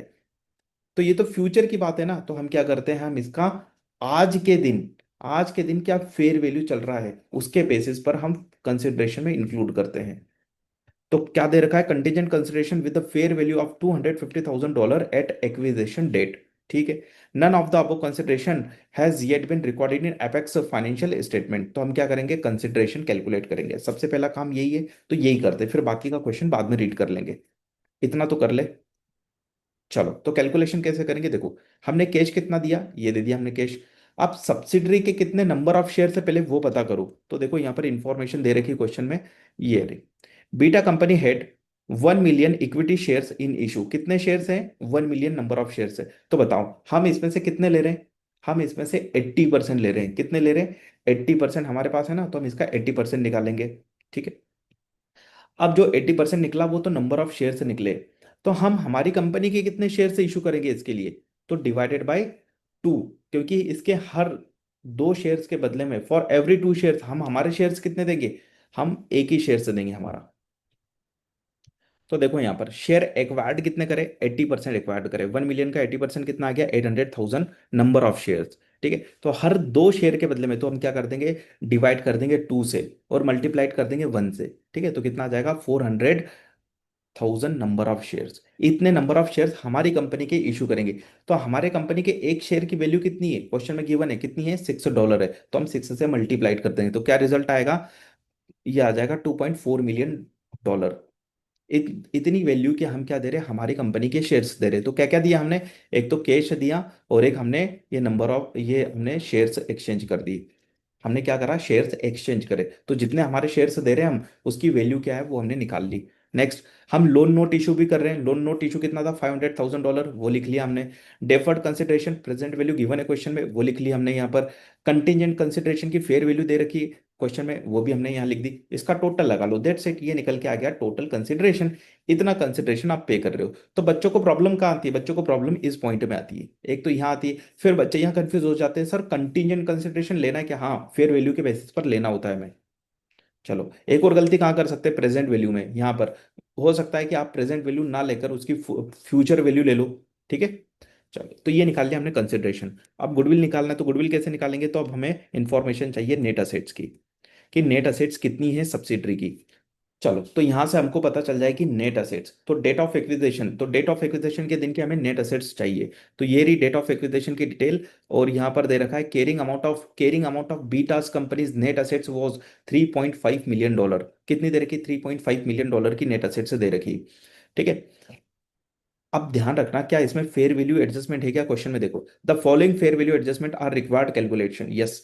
यानी कि ये कैसे निकली होगी, ये निकली होगी केयरिंग अमाउंट के बेसिस पर। ये किस पर निकलना चाहिए थी, फेयर वैल्यू के बेसिस पर निकलना चाहिए थी। तो देखो क्या इन्फॉर्मेशन है, the property plan and equipment had a caring amount of $1.2 million, but the fair value of 1.5 million. यानी कि ये जो नेट असेट्स निकाली, ये 1.2 मिलियन के बेसिस पर निकाली, जबकि निकालना चाहिए थी 1.5 के बेसिस पर। तो हम एक काम करते हैं, इसमें एडिशन कर देते हैं ना फेयर वैल्यू का। कितना डिफरेंस है, इसमें डिफरेंस है $300,000, है ना, यानी कि 0.3 मिलियन। तो मैं इसमें ऐड कर दूं क्या, $300,000, यस। अगर इसमें ऐड कर दूंगा तो ये कितना बन जाएगा, $3.8 मिलियन बन जाएगा। ठीक है, कितना, $3.8 मिलियन बन जाएगा ये। चलो, next, the remaining useful life of this PP was 6 years at acquisition date. तो एक्विजिशन डेट पर अभी इसकी रिमेनिंग यूजफुल लाइफ कितनी है, 6 ईयर। हमें डेप्रिसिएशन लगाना है क्या आज के दिन, नहीं, इसके बाद डेप्रिसिएशन लगेगा। रिपोर्टिंग डेट पर जब हम नेट असेट्स निकालते हैं तब हम डेप्रिसिएशन माइनस करते हैं, अभी कुछ नहीं करना है, इस पॉइंट को कंफ्यूज कर रहा है ये हमें। Next, no deferred tax adjustment required. ठीक है, all other assets and liability were at a fair value. बाकी सारी असेट्स और लाइबिलिटी वो किस पर है, फेयर वैल्यू पर, और हमें फेयर वैल्यू पर लेना होती है सारी नेट असेट्स और लाइबिलिटी। ठीक है। तो ऑलरेडी वो फेयर वैल्यू पर है, एक्सेप्ट वन आइटम, कौन सा, ये वाला। तो हमने उसको भी ले लिया, तो कितनी हो गई नेट असेट्स अब, 3.8 मिलियन। चलो, हमने दो चीजें निकाल ली, कंसिडरेशन निकाल लिया, नेट असेट्स की फेयर वैल्यू निकाल ली। अब हमें क्या निकालना है, हमें अब रिक्वायरमेंट है एनसीआई की। तो देखो, Apex company's accounting policy is to measure non controlling interest at fair value. किस पर मेजर करते हैं, फेयर वैल्यू पर मेजर करते हैं, यानी कि ये गुडविल में इंक्लूड होगा। फुल फुल मेथड से हम गुडविल निकालेंगे। The market price of the Beta's company share acquisition date was the 4 dollar per share. तो देखो यहाँ पर क्या है, नॉन कंट्रोलिंग इंटरेस्ट, इनके पास कितने नंबर ऑफ शेयर्स होंगे, कैसे पता चलेगा? हमारे पास अगर यानी कि पेरेंट्स के पास 80 है तो एनसीए वालों के पास कितना है, 20%। तो 20% लगा लो इसमें, तो कितना आ जाएगा, $200,000। 200,000 नंबर ऑफ शेयर्स एनसीए वालों के पास है। उसको मल्टीप्लाइड कर दोगे इससे फेयर वैल्यू से, तो फेयर वैल्यू क्या है, इस दिन चल रही है, तो फेयर वैल्यू इस दिन चल रही है। देखो इन्होंने क्या बोला, the market price of the beta, beta company की फेयर वैल्यू चल रही है, किसकी चल रही है, बीटा कंपनी की, क्योंकि बीटा कंपनी के तो शेयर लिए एनसीआई वालों ने, तो उनकी जो शेयर की वैल्यू चल रही है $4 पर शेयर। तो मुझे बताओ कितना आएगा, 200,000 number of share multiplied by 4 कितना आ जाएगा, $800,000 आ जाएगा। एनसीआई की वैल्यू कितनी निकली, $800,000। ठीक है, तो यहां तो हमने निकाल लिया कितना, $800,000 हमारा आंसर आया था। अब देखो यहाँ पे फेयर वैल्यू ऑफ एनसीई अभी हमने निकाला $800,000। Fair value of net assets कितनी है, $3.8 million। तो आपका गुडविल निकल के आ जाएगा, ये गुडविल निकल के आ गया। तो total consideration plus fair value of OCI NCI, तो हम दोनों ने मिलकर इतना अमाउंट दिया, कितनी नेट असेट्स के लिए, इतनी नेट असेट्स के लिए। तो ये गुडविल निकल के आ गई। तो ये गुडविल किसकी निकली, दोनों की गुडविल निकली, एनसीआई वालों की और पेरेंट्स वालों की। ठीक, चलो ये समझ में आ गया। अब आते हैं पार्शियल गुडविल के केस में, मतलब एनसीआई को हम मेजर कर रहे हैं प्रोपोर्शनेट शेयर बेसिस पर। तो हम कैसे निकालेंगे, तो हम नेट असेट्स हमें चाहिए सब्सिडरी की, नेट असेट्स का 20%। 20% क्या है, एनसीआई है। तो अब गुडविल के कैलकुलेशन में इसको इंक्लूड नहीं करेंगे, है ना। तो देखो गुडविल कैसे निकलेगी अब तो सिंपल है ना, सिर्फ वो दो चीजें चाहिए थी हमें गुडविल कैलकुलेशन के लिए। तो टोटल कंसिडरेशन कितना है, टोटल कंसिडरेशन जो ऊपर निकाला वही, और पेरेंट्स का शेयर कितना है, अब पेरेंट्स का शेयर कितना है, ओनली 80%। कितना है, 80% नेट असेट्स में। क्यों, क्योंकि हम यहाँ पर कौन सी मेथड यूज कर रहे हैं, पार्शियल गुडविल मेथड, यानी कि NCI measured eight proportionate share method. तो यहाँ पर हमारा जो हिस्सा है वो कितना है, 80%, तो हमने वो निकाल लिया, तो गुडविल निकल के आ गई है। ठीक है, तो गुडविल ऐसे निकलेगी इसमें। और आपसे पूछेंगे कि एनसीआई कितने हैं एक्विजिशन डेट पर, तो निकाल लेना, वैसे निकालने की जरूरत नहीं, निकाल लेना फिर भी। ये देखो गुडविल के कैलकुलेशन के लिए तो निकालने की जरूरत ही नहीं, लेकिन क्वेश्चन में पूछा जाए तो आप निकाल लेना। हमारा काम इतना ही था गुडविल निकालने का, तो वो हमने निकाल लिया। चलो आई होप आपको ये समझ में आ गया होगा। नेक्स्ट बढ़ते हैं, अब आते हैं हम पीपीटी पर। चलो वर्किंग नोट नंबर 3। ठीक है, अनरियलाइज्ड प्रॉफिट ऑन इन्वेंट्री। तो यहां पर क्या हुआ, ये इंट्रा ग्रुप ट्रांजेक्शन हुआ। पेरेंट्स ने गुड्स सेल किया सब्सिडरी को प्रॉफिट पर। ठीक है, और वो गुड्स अभी भी ग्रुप में ही है, मतलब अनसोल्ड गुड्स है, इन्वेंट्री अभी भी ग्रुप के अंदर ही है। पेरेंट्स ने गुड्स सोल्ड किया सब्सिडरी को, सब्सिडरी के पास अभी भी उसमें से कुछ गुड्स बचा हुआ है। तो जितना भी गुड्स बचा हुआ है उसमें कितना प्रॉफिट है वो निकाल लो। अब ये क्या है, अनरियलाइज्ड प्रॉफिट है, इसको क्या बोलते हैं हम, अनरियलाइज्ड प्रॉफिट। तो इसको एलिमिनेट करना होगा, हमें एडजस्टमेंट करना होगा। बताओ किसके प्रॉफिट में से माइनस करें हम, किसका प्रॉफिट रिड्यूस करें, किसका प्रॉफिट कम करें। पेरेंट्स ने सेल किया ना, तो पेरेंट्स के रिटेन अर्निंग में से कम कर दो, मतलब पेरेंट्स पेरेंट्स के रिटेन अर्निंग को क्या बोलते हैं हम, ग्रुप रिटेन अर्निंग। तो ग्रुप रिटेन अर्निंग में से ये पूरा की पूरा अनरियलाइज्ड प्रॉफिट माइनस कर दो। सर अगर सब्सिडरी ने सेल किया होता तो उसको क्या बोलते हैं, अप स्ट्रीम ट्रांजेक्शन। क्या बोलते हैं, अप स्ट्रीम। जब पेरेंट सब्सिडरी को सेल करता है उसको बोलते हैं डाउन स्ट्रीम ट्रांजेक्शन। जब सब्सिडरी पेरेंट्स को सेल करता है तो उसको बोलते हैं अप स्ट्रीम ट्रांजेक्शन। ये देखो लिखा भी है मैंने सब, है ना। जब अप स्ट्रीम ट्रांजेक्शन होगा तो बताओ प्रॉफिट कहां पर इंक्लूडेड होगा, सेल किसने किया, सब्सिडरी ने, तो सब्सिडरी का रिटेन अर्निंग बढ़ के आ रहा होगा ना अभी। तो सब्सिडरी के रिटेन अर्निंग को कम कर दो, यानी कि सब्सिडरी की जो नेट असेट्स है डेट ऑफ रिपोर्टिंग पर, उसको कम कर दो। कितना सर, पूरा की पूरा 100%, कोई प्रपोर्शन करने की जरूरत नहीं कि एनसीआई का कितना हमारा कितना, क्योंकि हम नेट असेट्स को सीधे सीधे रिड्यूस कर रहे हैं, क्योंकि नेट असेट्स बढ़ गई होगी सेल्स के कारण। इस प्रॉफिट के कारण ये सेल्स किया हमने, उससे प्रॉफिट हुआ, तो प्रॉफिट का इंक्लूडेड हो गया, नेट असेट्स में इंक्लूड हो गया ना। तो अल्टीमेटली सब्सिडरी की नेट असेट्स इंक्रीज हो गई है, तो इंक्रीज हो गई है तो उसको रिड्यूस कर दो। ये अनरियलाइज्ड प्रॉफिट है, तो हम रिड्यूस कर देंगे। ठीक है, तो देखो वहां पर जब हम ये देख रहे थे, यहाँ पे देखो, यहाँ पर लिखा भी था, less upstream subsidiary to parents unrealised profit 100% हम माइनस कर देंगे। ठीक है, तो ध्यान रखना जब हम नेट असेट्स का कैलकुलेशन करते हैं तभी इसको अनरियलाइज्ड प्रॉफिट को यहां से एलिमिनेट कर देना। चलो नेक्स्ट, इसके ऊपर एक एग्जांपल है, फटाफट से एग्जांपल देख लो। पी ऑन 80%, रिपोर्टिंग डेट है 31 दिसंबर, डाउन स्ट्रीम ट्रांजेक्शन, पेरेंट्स ने सब्सिडरी को सेल्स किया। P parents P sold goods to S for $100,000, profit margin 25% on cost, cost पर कितना, 25%। लेकिन ये तो सेल्स प्राइस गिवन है, ध्यान रखना, ये क्या है, सेल्स प्राइस गिवन है। 40% unsold at the year and. अभी इसमें से कितना गुड्स अनसोल्ड है पहले तो वो निकालो। अनसोल्ड गुड्स जो है वो 40,000, कैसे पता चल रहा है सर, $100,000 का गुड्स सेल किया था, उसमें से 40% अनसोल्ड है। मतलब इन्वेंट्री अनसोल्ड कितना है, ग्रुप इन्वेंट्री अनसोल्ड कितनी है, 40,000 की इन्वेंट्री अभी अनसोल्ड है। इस 40,000 में कितना प्रॉफिट इंक्लूडेड है, इसमें 25% का प्रॉफिट इंक्लूडेड है। मतलब अगर कॉस्ट आपकी 100 है तो इसमें प्रॉफिट जुड़ा 25, तो ये सेल्स प्राइस कितनी बनी, 125%। मतलब कि ये 40,000 तो सर सेल्स प्राइस है ना। हाँ, तो सेल्स प्राइस को हम डिवाइड कर देंगे 125 से, किससे करेंगे, 125 से, और मल्टीप्लाइड किससे कर देंगे, 25 से, मतलब प्रॉफिट से। तो क्या आ जाएगा आपका, आपका आ जाएगा यहाँ पर कितना प्रॉफिट अनरियलाइज्ड। ठीक है, तो देखो कर लो यहाँ पर। तो इन्होंने क्या करा, कन्वर्ट किया इन्होंने, कॉस्ट के ऊपर मार्जिन दे रखा है ना, तो इसको कन्वर्ट कर दिया कि सेल्स पर कितना प्रॉफिट। तो हमें वो करने की जरूरत नहीं, मैं डायरेक्टली आपको एक्सेल में बता देता हूँ। देखो क्या है, 40,000 की इन्वेंट्री है, ठीक है। हम क्या बोल रहे हैं, ये जो इन्वेंट्री ये कितने पर है, 125 पर है, कितने पर है, 125 पर है ना, मतलब सेल्स प्राइस पर है। तो इसमें कितना प्रॉफिट इंक्लूडेड है, इसमें 25 का प्रॉफिट इंक्लूडेड है, यानी कि इसमें 8,000 का प्रॉफिट इंक्लूडेड है, बस निकाल लो डायरेक्टली। ये रहा 8,000। इन्वेंट्री हम रिड्यूस कर देंगे, हम क्या करेंगे, अब इन्वेंट्री को रिड्यूस कर देंगे 8,000 से, और क्या इंपैक्ट जाएगा, किसके प्रॉफिट में से हमें एलिमिनेट करना पड़ेगा, पेरेंट्स के प्रॉफिट को हमें रिड्यूस करना पड़ेगा। तो देखो ग्रुप रिटेन अर्निंग में से हम क्या करेंगे, remove unrealised profit 8,000 from group retained earning. Next upstream transaction में देखो, sales S sold goods to parents, मतलब सब्सिडरी ने गुड्स सोल्ड किया पेरेंट्स को कितने का, 60,000 का। Profit margin 20% on selling price. आप क्या बोल रहा है, 20% ऑन सेलिंग प्राइस, मतलब सेलिंग प्राइस पर डायरेक्टली आप अप्लाई करना 20%। ठीक है। अनसोल्ड कितना है गुड्स, 50% अनसोल्ड है, मतलब 60,000 का गुड्स सेल किया था सब्सिडरी ने पेरेंट्स को, उसमें से 50% बचा हुआ है, यानी कि 30,000 का गुड्स बचा हुआ है। कितना बचा हुआ है, 30,000 का गुड्स बचा हुआ है। ठीक है। मार्जिन कितना है, मार्जिन इन्होंने बोला है 20%। अब ऐसा मत कर देना 30,000 divided by 120 multiplied by 20, margin का मतलब होता है सेलिंग प्राइस पर कितना प्रॉफिट। तो डायरेक्टली अब ये सेलिंग प्राइस है ना, 30,000 तो क्या है सेलिंग प्राइस, इस पर लगा दो 20%, तो ये निकल के आ गया 6,000। तो 6,000 का अनरियलाइज्ड प्रॉफिट है। चलो इसको एलिमिनेट करेंगे, कहां से एलिमिनेट करें, सब्सिडरी की नेट असेट्स से एलिमिनेट कर दो इसको। किससे एलिमिनेट करना पड़ेगा, सब्सिडरी की नेट असेट्स से। और दूसरा इफेक्ट कहाँ जाएगा सर, इन्वेंट्री की वैल्यू भी तो कम करना पड़ेगी, तो है ना, हम स्टेटमेंट ऑफ फाइनेंशियल पोजीशन में से इन्वेंट्री की वैल्यू भी कम कर देंगे 6,000 से, और जो नेट असेट्स है सब्सिडरी की उसमें से कम कर दो, दैट्स इट। चलो ये हो गया, आगे बढ़ते हैं।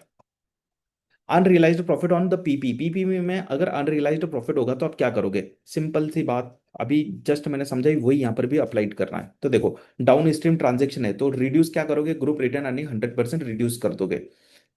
आप स्ट्रीम ट्रांजेक्शन है, सब्सिडरी ने पेरेंट्स को किया है तो रिड्यूस सब्सिडरीज रिटेन अर्निंग, यानी कि नेट असेट्स को आप कम कर दो, क्या कर दो, नेट असेट्स को कम कर दो। तो वहां पर मैंने लिखा भी था ना, यहाँ पे देखो क्या लिखा हुआ है, आप स्ट्रीम ट्रांजेक्शन अनरियलाइज्ड प्रॉफिट, चाहे इन्वेंट्री का हो, चाहे मशीन का हो, प्रॉपर्टी प्लांट मशीन का हो, है ना, अनरियलाइज्ड प्रॉफिट होना चाहिए, किसके इसमें है, सब्सिडरी के प्रॉफिट में जुड़ा हुआ है, तो यहां से माइनस कर दो। चलो एडजस्टमेंट तो समझ में आ गया आपको। अब आपका स्टेटमेंट ऑफ फाइनेंशियल पोजीशन बनेगा तो उसमें आप नॉन करंट असेट्स किस वैल्यू पर दिखाओगे। तो आप सिंपल सी बात सोचो कि अगर ये प्रॉफिट पर ट्रांसफर नहीं करी होती, प्रॉफिट पर ट्रांसफर नहीं करी होती, तो कितनी वैल्यू आती वो निकाल लो। मतलब ओरिजिनल कॉस्ट, ओरिजिनल कॉस्ट मतलब विदाउट प्रॉफिट, कॉस्ट कितनी, minus correct depreciation, that's it. तो आपकी जो वैल्यू आएगी वही आप किस में दिखाओगे, बैलेंस शीट में दिखा दोगे। चलो कैसे करना है, एग्जांपल के थ्रू समझाता हूँ। एग्जाम्पल, पेरेंट्स वाला एग्जाम्पल ले रहे हैं सबसे पहले तो। पेरेंट्स ने सेल किया सब्सिडरी को, ठीक है, कैरिंग अमाउंट कितनी थी 1 जनवरी को, $80,000 कैरिंग अमाउंट थी। सेल्स कितने में करी, 110,000 में सेल करी। लाइफ कितनी है इसकी, अभी रिमेनिंग 5 ईयर की लाइफ है। अब इसमें अनरियलाइज्ड गेन कितना, क्योंकि ग्रुप के अंदर ही यही है, इंट्रा ग्रुप ट्रांजेक्शन है, तो ग्रुप के बाहर तो गई नहीं ये प्रॉपर्टी प्लांट एंड इक्विपमेंट, यानी कि प्रॉफिट रियलाइज्ड नहीं हुआ। तो अनरियलाइज्ड प्रॉफिट कितना, 80 के असेट्स को 110 में सेल किया, यानी कि 30,000 का प्रॉफिट है। तो 30,000 का अनरियलाइज्ड प्रॉफिट है, इसको हमें बाहर करना होगा। ठीक है, एक और चीज हमें बाहर करना होगी सर, इसके ऊपर डेप्रिसिएशन, एक्सेस डेप्रिसिएशन लग रहा है इस पे। कैसे लग रहा है, क्योंकि सब्सिडरी ने क्या करा, इस पर असेट्स को रिकॉर्ड करा होगा 110 पर, तो उसने डेप्रिसिएशन भी इस वैल्यू पर लगाया होगा। तो कितना डेप्रिसिएशन लगाया सब्सिडरी ने, सब्सिडरी ने सर इसको डिवाइड बाय 5 कर दो तो डेप्रिसिएशन निकल के आ जाएगा, कितना आएगा 22,000। तो 22,000 इतना प्रॉफिट चार्ज कर रही है सब्सिडरी। ठीक है, लेकिन अगर ये प्रॉफिट पर नहीं गई होती तो सब्सिडरी कितना चार्ज करती, अगर ये प्रॉफिट पर सेल नहीं होती तो फिर कितना चार्ज करती, तो फिर वो 80,000 पर जाती। तो 80,000 डिवाइडेड बाय 5 यानी कि कितना, 16,000। तो 16,000 सब्सिडरी चार्ज करती, तो यही हमारा करेक्ट डेप्रिसिएशन है, इसको बोलते हैं करेक्ट डेप्रिसिएशन। इतना चार्ज होना चाहिए था, तो कितना एक्सेस चार्ज हो गया, सब्सिडरी इतना चार्ज कर रही है, लेकिन विदाउट प्रॉफिट होता तो कितना चार्ज करना चाहिए था, इतना। तो 6,000 का एक्सेस डेप्रिसिएशन है, समझ में आया, 6,000 का एक्सेस डेप्रिसिएशन लग रहा है। तो अब क्या करेंगे, 30,000 अनरियलाइज्ड गेन है और 6,000 एक्सेस डेप्रिसिएशन है। तो नेट कितना है, नेट सर 24,000 एडजस्ट कर दो ना, नेट क्या कर दो, 24,000 एडजस्ट कर दो। तो देखो कैसे दिखाएंगे इसको, एडजस्टमेंट, रिमूव अनरियलाइज्ड गेन कितना 30,000, reverse excess depreciation, excess depreciation लग गया पूरे ग्रुप के अंदर कितना 6,000 का, तो नेट इंपैक्ट कितना आएगा 24,000। तो नेट इंपैक्ट क्या आएगा ग्रुप रिटेन अर्निंग पर 24,000 का। चलो समझ में आ गया। अब आते हैं अपस्ट्रीम ट्रांजेक्शन में, सब्सिडरी ने अगर सेल्स किया हो पेरेंट्स को, कैरिंग अमाउंट कितनी है 50,000, कंसेप्ट सेम है 50,000, सेलिंग प्राइस कितना है 70,000, तो 20,000 का क्या है यहाँ पर अनरियलाइज्ड गेन है। तो 20,000 ये हमको क्या करना है, रिमूव करना है, एलिमिनेट करना है, लेकिन इसके ऊपर डेप्रिसिएशन लग रहा होगा एक्स्ट्रा, कितना डेप्रिसिएशन लग रहा होगा, 20,000 डिवाइडेड बाई 4, सॉरी आप ऐसा कर दो ना 70,000 डिवाइडेड बाई 4 कर दो, या फिर सीधे निकाल लो ना, यही आपका अनरियलाइज्ड गेन है ना, इसको डिवाइडेड बाई 4 कर दो तो कितना आ जाएगा 5,000, यानी कि 5,000 का एक्स्ट्रा डेप्रिसिएशन लगा रहा होगा पेरेंट्स, है ना, पेरेंट्स के पास गई असेट तो पेरेंट्स 5,000 का एक्स्ट्रा डेप्रिसिएशन लगा रहा होगा। देखो ये मैंने दूसरा तरीका बता दिया, आप सीधे क्या कर लो, जितना अनरियलाइज्ड गेन या प्रॉफिट, अनरियलाइज्ड प्रॉफिट है उसके उसको डिवाइड कर दो किससे, लाइफ से, तो क्या निकल के आ जाएगा आपका एक्सेस डेप्रिसिएशन निकल के आ जाएगा। तो देखो निकला 5,000। बस ये 5,000 को हमें क्या करना है, net reduction in the subsidiary retained earning कितने से करना है, 20,000 माइनस 5,000 कितना हो जाएगा, मतलब सब्सिडरी के सब्सिडरी के रिटेन अर्निंग में कितना गेन होगा, 20,000 का एक्स्ट्रा गेन होगा अनरियलाइज्ड प्रॉफिट, तो हमें उसको एलिमिनेट करना था। और 5,000 का जो एक्सपेंसेस है उसको क्या करना है, उसको एलिमिनेट करना है ना, तो नेट कितना करना है, नेट हमें 15,000 करना है। नेट असेट्स हम कम कर देंगे सब्सिडी की, दैट्स इट। चलो आगे बढ़ते हैं, working note number 4, group retained earning. अब ये इंपॉर्टेंट है थोड़ा समझो, ग्रुप रिटेन अर्निंग का मतलब क्या होता है, पेरेंट्स का कितना रिटेन अर्निंग वो, अब इसको क्या आएगा, इसको सब्सिडरी से भी प्रॉफिट आएगा, इसको एसोसिएशन एसोसिएट से भी प्रॉफिट आएगा, उसको इंक्लूड कर लो। तो देखो पेरेंट्स रिटेन अर्निंग का क्लोजिंग बैलेंस ले लो, एज पर स्टेटमेंट ऑफ फाइनेंशियल पोजीशन जो दे रखा है बैलेंस शीट में वो ले लो, पेरेंट्स का कितना शेयर है पोस्ट एक्विजिशन प्रॉफिट में सब्सिडरी के, एसोसिएट्स के पोस्ट एक्विजिशन प्रॉफिट में कितना शेयर है वो ले लो। अगर नेगेटिव गुडविल आई हो क्वेश्चन में, जो कि रेयर केस है आपके एफआर लेवल पर, है ना, वो आपको गुडविल, नेगेटिव गुडविल वाला क्वेश्चन नहीं देंगे, लेकिन आ गई तो क्या करोगे, आ गई तो यहाँ पर ऐड कर देना, that's it, group retained earning में। चलो नेक्स्ट है अनरियलाइज्ड प्रॉफिट, अब कौन सा वाला अनरियलाइज्ड प्रॉफिट यहां से माइनस करोगे, डाउन स्ट्रीम वाला, मतलब जो पेरेंट्स ने सेल किया, क्योंकि प्रॉफिट कहाँ इंक्लूडेड है, पेरेंट्स की बुक्स में इंक्लूडेड है ना, तो हमें यहां से माइनस करना पड़ेगा पेरेंट्स वाला प्रॉफिट। तो कितना प्रॉफिट एलिमिनेट करें यहाँ से, 100% प्रॉफिट एलिमिनेट करो, क्योंकि 100% प्रॉफिट इंक्लूडेड है पेरेंट्स की बुक्स में। ठीक है, तो ये कर दिया हमने, लिखा भी डाउन स्ट्रीम 100% अनरियलाइज्ड प्रॉफिट। फिर एसोसिएट्स वाला, अब ध्यान रखना यहाँ पे अप स्ट्रीम वाला क्यों नहीं लिया, क्योंकि वो तो सब्सिडरी के नेट असेट्स में से एडजस्ट होगा, यहां से नहीं होगा, है ना, लॉजिकली समझना चीजों को।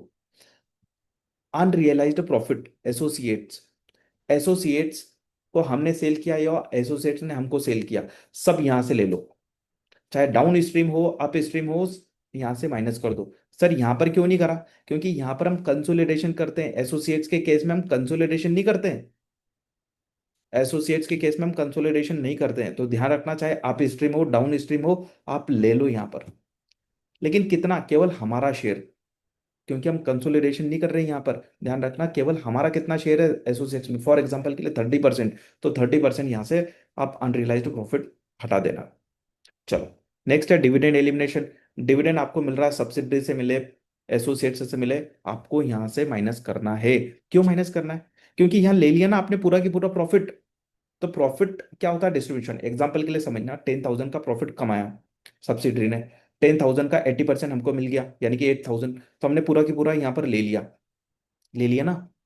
अब यहाँ पर आप डिविडेंड इनकम, जब आपको डिविडेंड इनकम मिलती है, तब डिविडेंड इनकम भी आपने ले ली होगी, वो इंक्लूडेड होगी यहाँ पर। डिविडेंड इनकम आपने रिकॉर्ड कर ली होगी अपनी बुक्स में, तो वो इसमें इंक्लूडेड होगी ना, तो उसको बाहर भी तो करना पड़ेगा ना। तो सिंपल सी बात समझना, जब भी आपको सब्सिडरी से डिविडेंड मिले, तो आप ग्रुप रिटेन अर्निंग में से उसको एलिमिनेट कर देना। That's it. चलो, गुडविल इंपेयरमेंट, अभी जस्ट हम मैंने समझाया पूरे डिटेल में। गुडविल इंपेयरमेंट कौन सा वाला माइनस करोगे? जब फुल मेथड हो तो दोनों का हिस्सा होता है, ध्यान रखना। तो यहां से कितना माइनस करोगे? पेरेंट्स का पोर्शन ओनली। पार्शियल गुडविल के केस में पूरा की पूरा इंपेयरमेंट लॉस हमारा ही है, फिर लिखा हुआ है देखो, पार्शियल गुडविल के केस में पूरा की पूरा हमारा, फुल गुडविल के केस में only parents share. Next, impairment. अब ये इंपेयरमेंट कौन सा है? ये गुडविल का इंपेयरमेंट नहीं, इंपेयरमेंट रिलेटेड टू एसोसिएट्स। जो हमने इन्वेस्टमेंट किया ना एसोसिएट्स में, तो उसकी वैल्यू कम हो गई। एसोसिएट्स में हमने इन्वेस्टमेंट किया फॉर एग्जांपल के लिए 10,000, तो हम कॉस्ट कितनी है 10,000, लेकिन आज उसकी रिकवरेबल अमाउंट ओनली 8,000 है, यानी कि 2,000 का उसमें क्या हो गया? इंपेयरमेंट हो गया। तो इंपेयरमेंट हमको यहाँ से माइनस करना पड़ेगा, ये हमारा ही इंपेयरमेंट लॉस है पूरा की पूरा। यहाँ पर शेयरिंग मत कर लेना। यहाँ पर 30%, यहाँ पर जैसे फॉर एग्जांपल के लिए आपने इन्वेस्टमेंट किया 30% एसोसिएट्स में, तो आप इसका 30% मत निकाल लेना। क्यों? क्योंकि यहाँ पर पूरा की पूरा आपका लॉस है, ये आपके इन्वेस्टमेंट की वैल्यू कम हो रही है। Next, unwinding discount on the deferred consideration. तो जो डेफर्ड कंसिडरेशन होता है उसके ऊपर जो अनवाइंडिंग यानी कि फाइनेंस कॉस्ट होती है, आपने प्रेजेंट वैल्यू पर रिकॉर्ड कर लिया, फिर ईयर एंड पर उसको क्या करोगे? उसको अनवाइंड करोगे ना, यानी कि अब आपको लाइबिलिटी बढ़ाते जाना है ना। तो आप क्या करोगे? फाइनेंस कॉस्ट बुक करोगे। तो फाइनेंस कॉस्ट की वजह से क्या होगा? आपका रिटर्न अर्निंग कम हो जाएगा ना, ग्रुप का रिटर्न अर्निंग आपको कम करना पड़ेगा। तो देखो हम कम कर रहे हैं, finance cost on deferred consideration, आपका क्या निकल के आ जाएगा? Group return earning. चलो, नेक्स्ट है आपका एनसीआई एट रिपोर्टिंग डेट। तो हमें स्टेटमेंट ऑफ फाइनेंशियल पोजीशन में एनसीआई दिखाना होता है, तो किस वैल्यू पर दिखा है? एक तो हमने निकाला कब? NCI at acquisition date. Goodwill का कैलकुलेशन किया था ना, तब हमने क्या निकाला था? एनसीआई की वैल्यू निकाली थी। अब क्या उसके वैल्यू में चेंज आएगा? क्या बिल्कुल आएगा। क्यों चेंज आएगा? उसको सब्सिडरी से प्रॉफिट मिलेगा, वो ऐड हो जाएगा। गुडविल अगर फुल वैल्यू मेथड से गुडविल निकालिए, तो गुडविल में अगर इंपेयरमेंट होगा तो उसका इम्पैक्ट भी यहाँ पर आएगा। ठीक है ना, तो इस वजह से ये चेंज होगा। तो देखते हैं क्या क्या है। एनसीआई देखो, पोस्ट एक्विजिशन प्रॉफिट ले लो यहाँ पर। एनसीआई एक्विजिशन डेट, उसमें ऐड करोगे आप पोस्ट एक्विजिशन प्रॉफिट। ठीक है, पोस्ट एक्विजिशन प्रॉफिट में एनसीआई का कितना शेयर है वो ले लो, माइनस करो गुडविल। गुडविल में कितना impairment of goodwill, impairment of goodwill में कितना इनका हिस्सा है वो ले लो, है ना। मतलब मान के चलो इम्पेयरमेंट हुआ गुडविल का कितना? $10,000 का। एनसीआई कितने? 20%, तो 20% निकालो 10,000 का आएगा 2,000, तो 2,000 यहाँ से माइनस कर देना। मतलब इम्पेयरमेंट ऑफ गुडविल में कितना हिस्सा एनसीआई वालों का, यहाँ से माइनस कर दो। डिविडेंड, डिविडेंड मिला सब्सिडरी से, तो सब्सिडरी से जो डिविडेंड मिला उसमें इनका कितना हिस्सा, जैसे डिविडेंड डिक्लेयर किया 10,000, सब्सिडरी ने डिविडेंड दिया 10,000, उसमें से एनसीआई को कितना मिलेगा? एनसीआई का शेयर है 20%, तो 2,000 मिलेगा एनसीआई को, तो 2,000 यहाँ से माइनस कर देना। सिंपल सी बात है, जितना डिविडेंड मिला उतना माइनस कर दो। तो क्या आ जाएगा आपका? क्लोजिंग एनसीआई आ जाएगा। क्या आ जाएगा? क्लोजिंग एनसीआई आ जाएगा। बहुत सिंपल है। चलो आगे बढ़ते हैं। चलो, नेक्स्ट आपका एसोसिएट्स। तो एसोसिएट्स के केस में हम क्या करते हैं जरा समझते हैं, पूरा एसोसिएट्स यहां पर समझा देता हूं आपको। अगर हमारा इन्वेस्टमेंट हमको कंट्रोल नहीं देता, सिग्निफिकेंट इन्फ्लुएंस देता है, तो हम इन्वेस्टमेंट की अकाउंटिंग कैसे करते हैं? इक्विटी मेथड के थ्रू करते हैं। कैसे करते हैं? इक्विटी मेथड के थ्रू करते हैं। इसमें क्या करते हैं? बहुत ईजी है, आगे मैं समझाता हूँ। तो हम क्या करते हैं, हमने जितना इन्वेस्टमेंट किया फॉर एग्जांपल के लिए हमने 30% शेयर एक्वायर कर लिए किसी कंपनी के, और उसके थ्रू हमारा सिग्निफिकेंट इन्फ्लुएंस आ गया। ठीक है, कितने में परचेस करें? ये हमने $10,000 में परचेस करें। 30% शेयर कितने में परचेस करे, $10,000 में। तो ये $10,000 क्या है, मेरी कॉस्ट ऑफ इन्वेस्टमेंट है, कॉस्ट ऑफ इन्वेस्टमेंट। ठीक है, तो इनिशियली मैं इस पर रिकॉर्ड कर लूंगा इन्वेस्टमेंट को। चलो ठीक है। तो इक्विटी मेथड में करते क्या है वो यहां से समझो। इक्विटी मेथड में कुछ भी नहीं है, जो हमने इन्वेस्टमेंट रिकॉर्ड किया ना, इनिशियली जो इन्वेस्टमेंट रिकॉर्ड किया उसकी वैल्यू को हम एडजस्ट करते हैं, यही इक्विटी मेथड है बस। चलो समझते हैं एक एक चीज से। हमने इनिशियली कितने पर किया, 10,000, अभी एग्जांपल के साथ समझाया था मैंने। कॉस्ट ऑफ इन्वेस्टमेंट कितनी है हमारी, 10,000, तो 10,000 पर हमने रिकॉर्ड कर लिया। अब जिस दिन हमने एक्वायर्ड किया यहाँ पर शेयर, उसके बाद सब्सिडरी एसोसिएट्स ने प्रॉफिट कमाया, उसमें हमारा भी तो हिस्सा है, उसमें हमारा भी तो शेयर है। तो वो शेयर हम यहाँ पर ऐड कर देंगे, तो हमारे इन्वेस्टमेंट की वैल्यू बढ़ जाएगी। तो देखो, क्योंकि देखो सब्सिडरी की अगर नेट असेट्स बढ़ रही है, तो हमारे इन्वेस्टमेंट की वैल्यू भी बढ़ना चाहिए ना। तो हम देखो यहाँ पर इन्वेस्टमेंट की वैल्यू बढ़ा रहे हैं हमारे।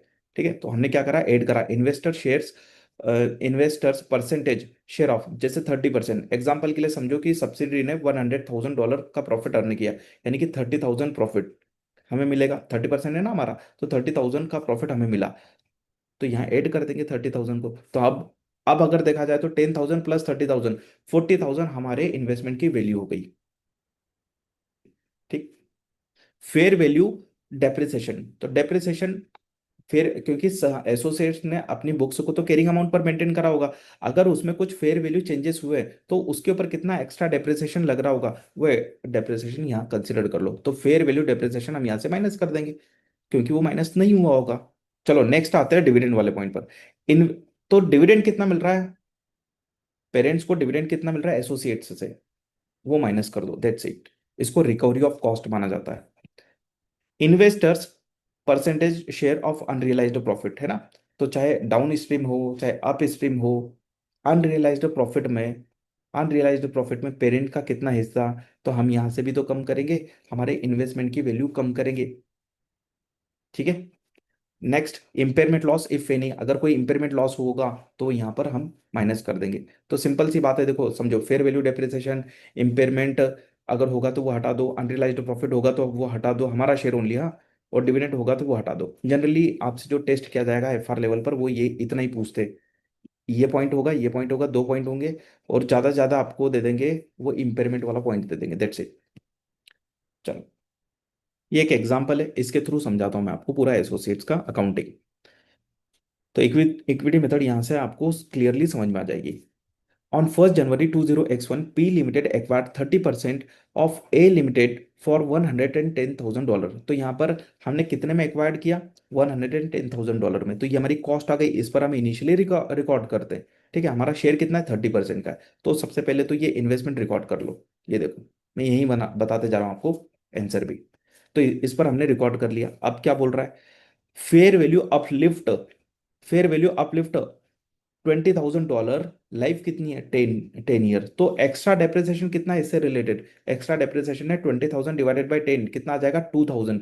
2,000 का एक्स्ट्रा डेप्रिसिएशन है। लेकिन ये 2,000 का एक्स्ट्रा एक्स्ट्रा डेप्रिसिएशन है, क्या इसमें मेरा क्या मैं 2,000 पूरा की पूरा ले लूँ क्या, नहीं। इसमें मेरा शेयर कितना है, पेरेंट्स का शेयर कितना है, ओनली 30%। तो देखो मैंने यहाँ पर एडजस्टमेंट कितना करूंगा, less investors percentage share of the fair value adjustment कितना है, 30% ओनली। तो 2,000 का 30% यानी कि 600 माइनस करेंगे। हो गया ये भी। नेक्स्ट, तो लिखा भी था यहाँ 2,000 का एक्स्ट्रा डिप्रिसिएशन, ठीक है, वैसे हमने कैलकुलेट कर लिया था।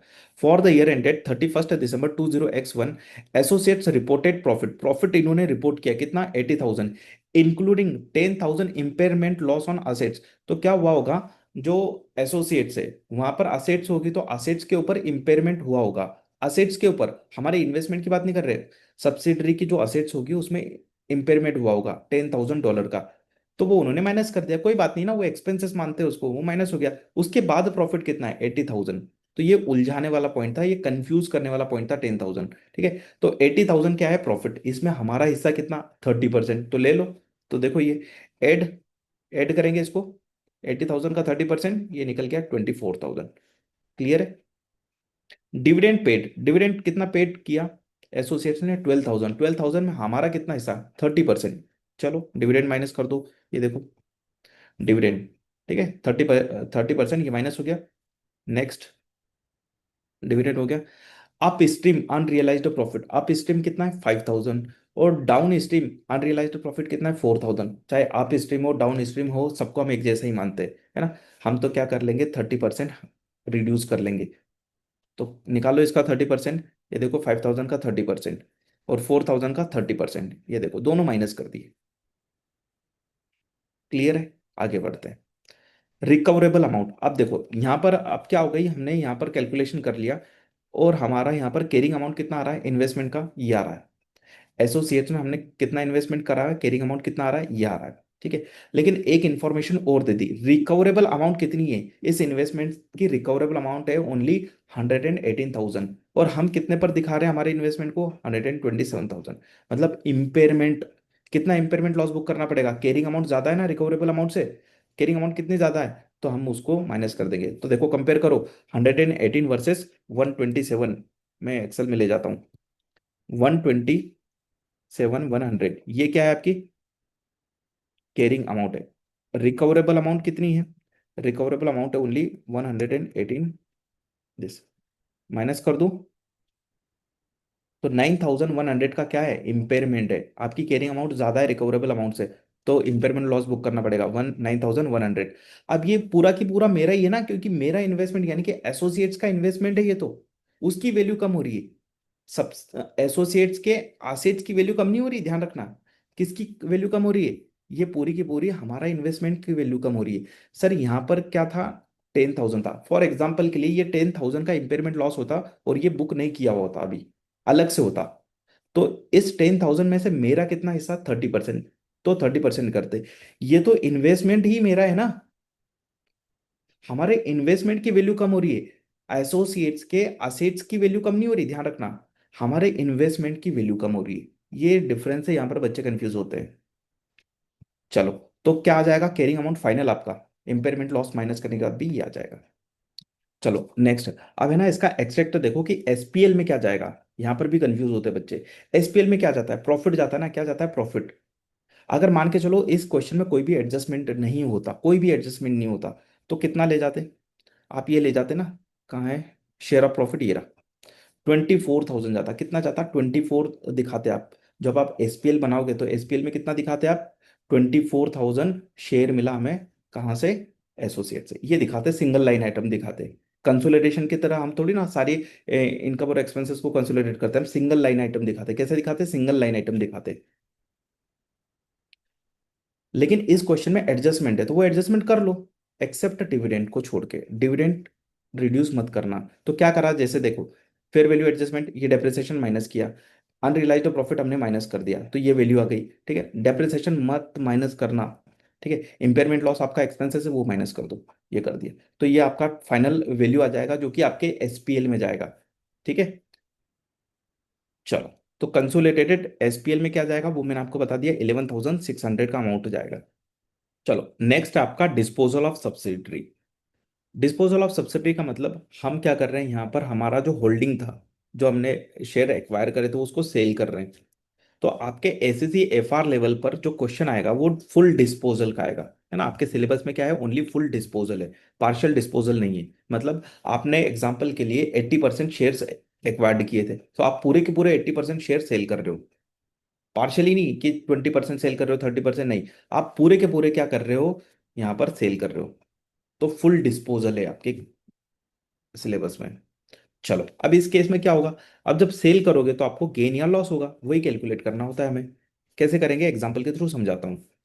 Apex company disposed of 80% in the Beta company for $5 million, $5 million में हमने क्या कर दिया, सेल कर दिया, डिस्पोज्ड ऑफ कर दिया। नेट असेट्स कितनी थी, 3.5, और गुडविल कितनी थी, $600,000। एनसीआई वाले कितने थे, $700,000। ठीक है। चलो, बहुत इजी है, sale consideration plus NCI, NCI की वैल्यू। ठीक है ना, क्योंकि ये असेट्स किसकी है, दो लोगों की है, दो लोगों का हिस्सा था ना इसमें। ठीक है, तो यहाँ पर हम जो सेल कर रहे हैं, जो सेल प्रोसीड आ रही है वो ये आ रही है, इसमें क्या ऐड कर देंगे, एनसीआई की वैल्यू ऐड कर देंगे। तो एनसीआई की वैल्यू ऐड कर दिया हमने, तो कितना आ जाएगा ये, $5.7 million आ जाएगा। ठीक है। कैरिंग अमाउंट कितनी है, नेट असेट्स की ये वैल्यू है और गुडविल ये, इन दोनों को हटा दो, दोनों को माइनस कर दो, दोनों जा रही है हमारे यहाँ से, सेल हो रही है, तो दोनों को देखो मैंने यहाँ से बाहर कर दिया। तो क्या बचा मेरा, गेन बचा, क्या आया बैलेंसिंग फिगर, गेन। लॉस भी आ सकता है, तो अभी क्या आया, गेन आया। ये कहाँ दिखाएंगे हम, कंसोलिडेटेड स्टेटमेंट ऑफ प्रॉफिट और लॉस में दिखा देंगे। ये गेन हुआ हमें डिस्पोजल ऑफ सब्सिडरी पे, बस इसी टाइप का क्वेश्चन आपसे पूछा जाएगा एग्जाम में। चलो, नेक्स्ट है आपका intra group transaction. Intra group transaction से रिलेटेड जो भी अनरियलाइज्ड प्रॉफिट है उसका एडजस्टमेंट हमने पहले ही समझ लिया। अब क्या समझ रहे, उस ट्रांजेक्शन को, उस पूरे के पूरे ट्रांजेक्शन को कैसे एलिमिनेट करना। जैसे एग्जांपल के लिए समझो, पेरेंट्स ने गुड्स सोल्ड किया 10,000 में, कितने में, 10,000 में सेल किया। तो हम क्या करेंगे, हम रेवेन्यू में से 10,000 माइनस कर देंगे।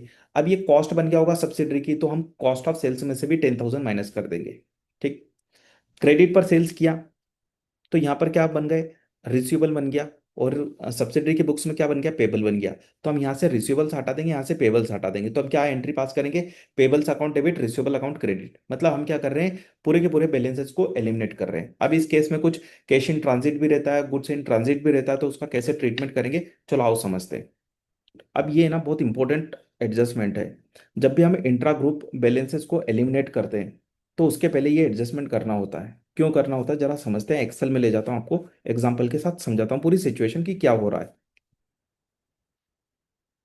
पी लिमिटेड और एस लिमिटेड है ना, पेरेंट्स और सब्सिडरी। पी लिमिटेड ने क्या करा, गुड्स सेल किया सब्सिडरी को, कितना सेल किया, सेल 10,000 का गुड्स सेल किया। तो इसने क्या अकाउंटिंग एंट्री पास करी होगी, डेबिट करा होगा इसने सब्सिडरी को, तो एस लिमिटेड बोल दूं मैं इसको, एस लिमिटेड। क्रेडिट क्या करा, सेल्स अकाउंट 10,000 से। ठीक है, इसने क्या एंट्री पास करी होगी, इसने डेबिट करी होगी परचेज को 10,000 से। और इसने अपने यहाँ पेबल से रिकॉर्ड कर लिए, यानी कि नाम क्या है इसका, पेरेंट्स का पी लिमिटेड, 10,000 है ना। ये क्या है, एक्चुअली में पेबल से। और ये क्या है, रिसीवेबल है। ये क्या बोलेगा, इसको रिसीवेबल बोलेगा ना। ये रिसीवेबल है। थोड़ा सा डिस्टेंस बढ़ा देते हैं, इसको यहाँ से हटा के यहाँ कर देते हैं। ठीक है, क्लियरली विजिबल है सब कुछ। अब ध्यान से समझना हुआ क्या। ये तो जिस दिन हमने ट्रांजेक्शन किया उस दिन के बैलेंसेस है। अब पेमेंट कर दिया, तो मैं इसको डेट दे देता हूँ, कुछ सेल्स किया इसने 1 जनवरी 20X1 को। इस दिन इसने ये रिकॉर्ड कर लिया, परचेस का ट्रांजेक्शन, परचेस करी थी 10,000, इसने रिकॉर्ड कर ली। अब हुआ क्या, ईयर एंड पर 31 दिसंबर 20X1 इसने ना पेमेंट कर दिया, सब्सिडरी सब्सिडरी ने पेमेंट कर दिया पेरेंट्स को। तो क्या एंट्री पास करी हुई इसने, पी लिमिटेड को डेबिट कर देगा ये, है ना। पी लिमिटेड को क्या कर देगा, डेबिट कर देगा। और क्रेडिट क्या करेगा, कैश। कितना कैश, 2,000 का कैश, 2,000 पेमेंट कर दिए। तो बताओ, अब ईयर एंड पर, रिपोर्टिंग डेट पर बैलेंस कितना है, पी लिमिटेड का बैलेंस कितना है, 8,000 बचेगा ना। 10,000 में से 2,000 चले गए, 2,000 चले गए, तो बचा कितना, 8,000, है ना। बैलेंस शीट में, स्टेटमेंट ऑफ फाइनेंशियल पोजीशन में ये अमाउंट दिख रहा होगा इसके। लेकिन ये ना कैश पेरेंट्स तक पहुंचा ही नहीं, रास्ते में कैश इन ट्रांजिट में है। तो क्या करेगा, क्या ये अकाउंटिंग एंट्री करेगा, क्या नहीं, इसने अकाउंटिंग एंट्री अभी तक नहीं करी होगी। तो इसके इसमें बैलेंस कितना दिख रहा होगा, एस लिमिटेड का बैलेंस, यानी कि रिसीवेबल्स का बैलेंस कितना दिख रहा होगा, 10,000 ही दिख रहा होगा ना। इस डेट पर कितना बैलेंस दिख रहा होगा, 10,000 ही दिख रहा होगा। तो ये क्या, बैलेंस मिसमैच है। तो सबसे पहले तो इसको मैच करो, उसके बाद एलिमिनेट करेंगे। इंट्रा ग्रुप बैलेंसेस को एलिमिनेट कब करेंगे, बाद में। तो एज्यूम करो कि किसको पेमेंट मिल गया, जिसने दे दिया, जिसने दे दिया उसने तो एंट्री कर ली। अगर इसको अगर पेमेंट मिल जाता तो ये एंट्री क्या करता, ये एंट्री क्या करता, ये एंट्री करता, अगर कैश मिल जाता इसको तो ये एंट्री करता कैश अकाउंट डेबिट, कितने से, 2,000 से। और ये किससे एंट्री कर, ये क्या करता, क्रेडिट क्या करता, एस लिमिटेड को क्रेडिट कर देता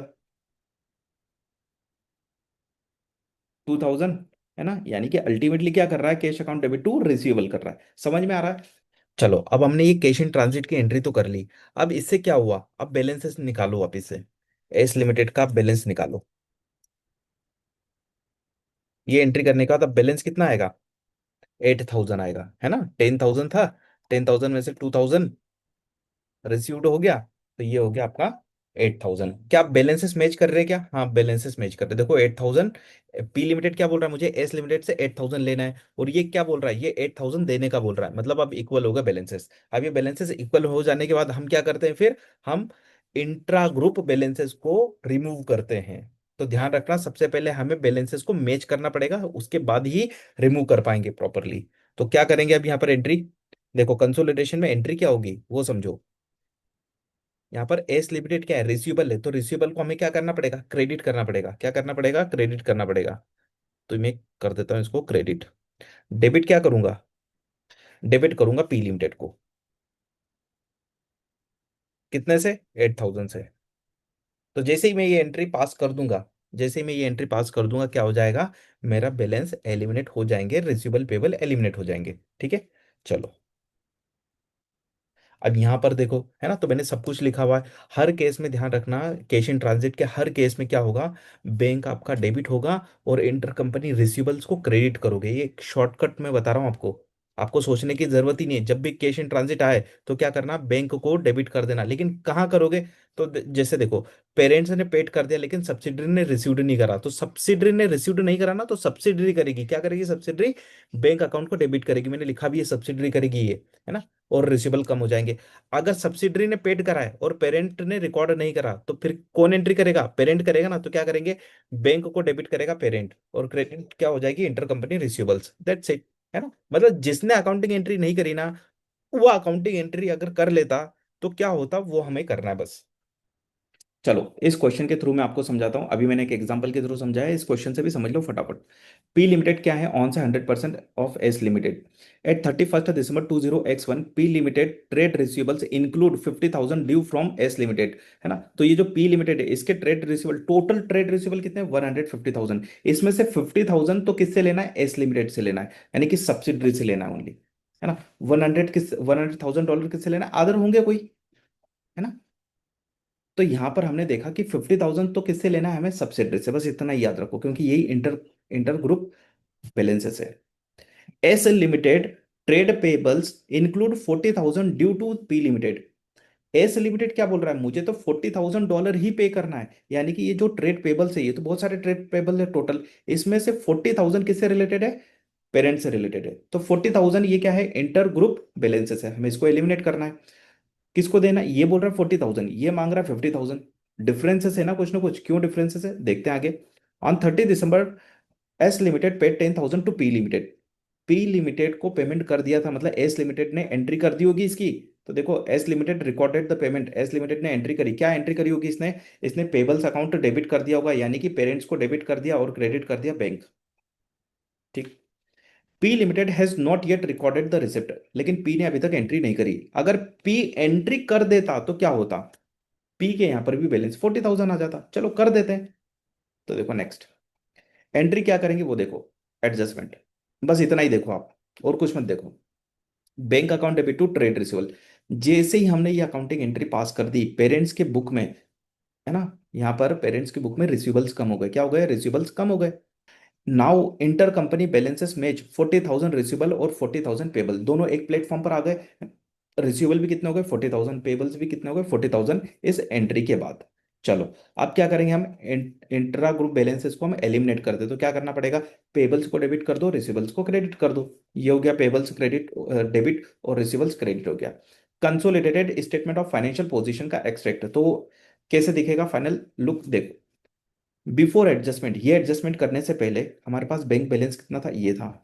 ट्रेड रिसीवेबल्स ये थे और ट्रेड पेबल्स ये थे, कहाँ से लेके आए, ये देखो ना क्वेश्चन में दे रखे हैं।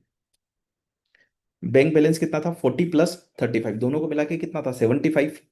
ट्रेड पेबल्स कितने थे, दोनों को मिला के 220, और ट्रेड पेबल्स कितने थे, 180।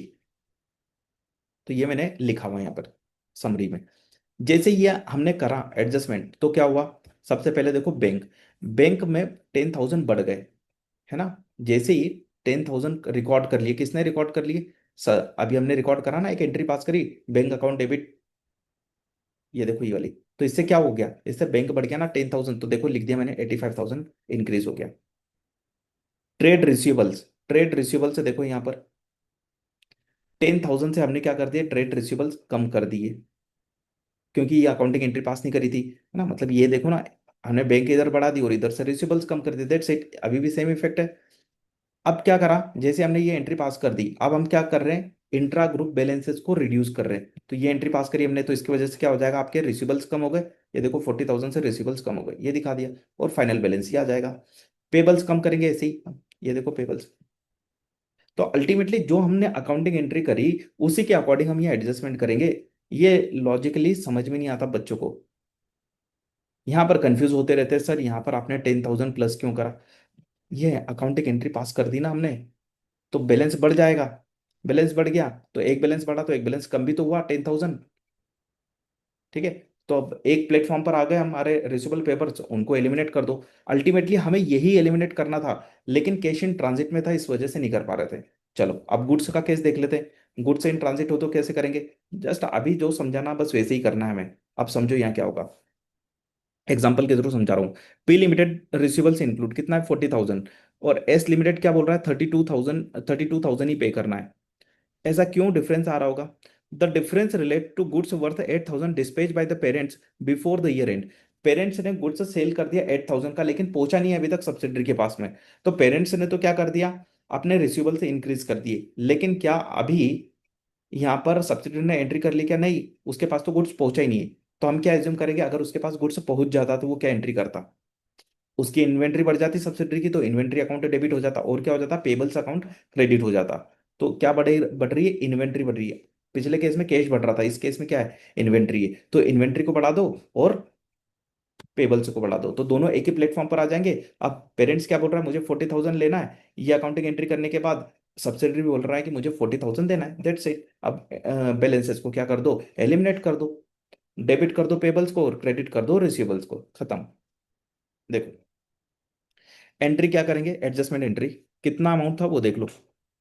8,000 का डिफरेंस है, कितना डिफरेंस है, 8,000 का। तो 8,000 की एंट्री हमने पास कर दी, क्या करा हमने, इन्वेंट्री डेबिट कर दी और ट्रेड पेबल्स हमने क्रेडिट कर दी।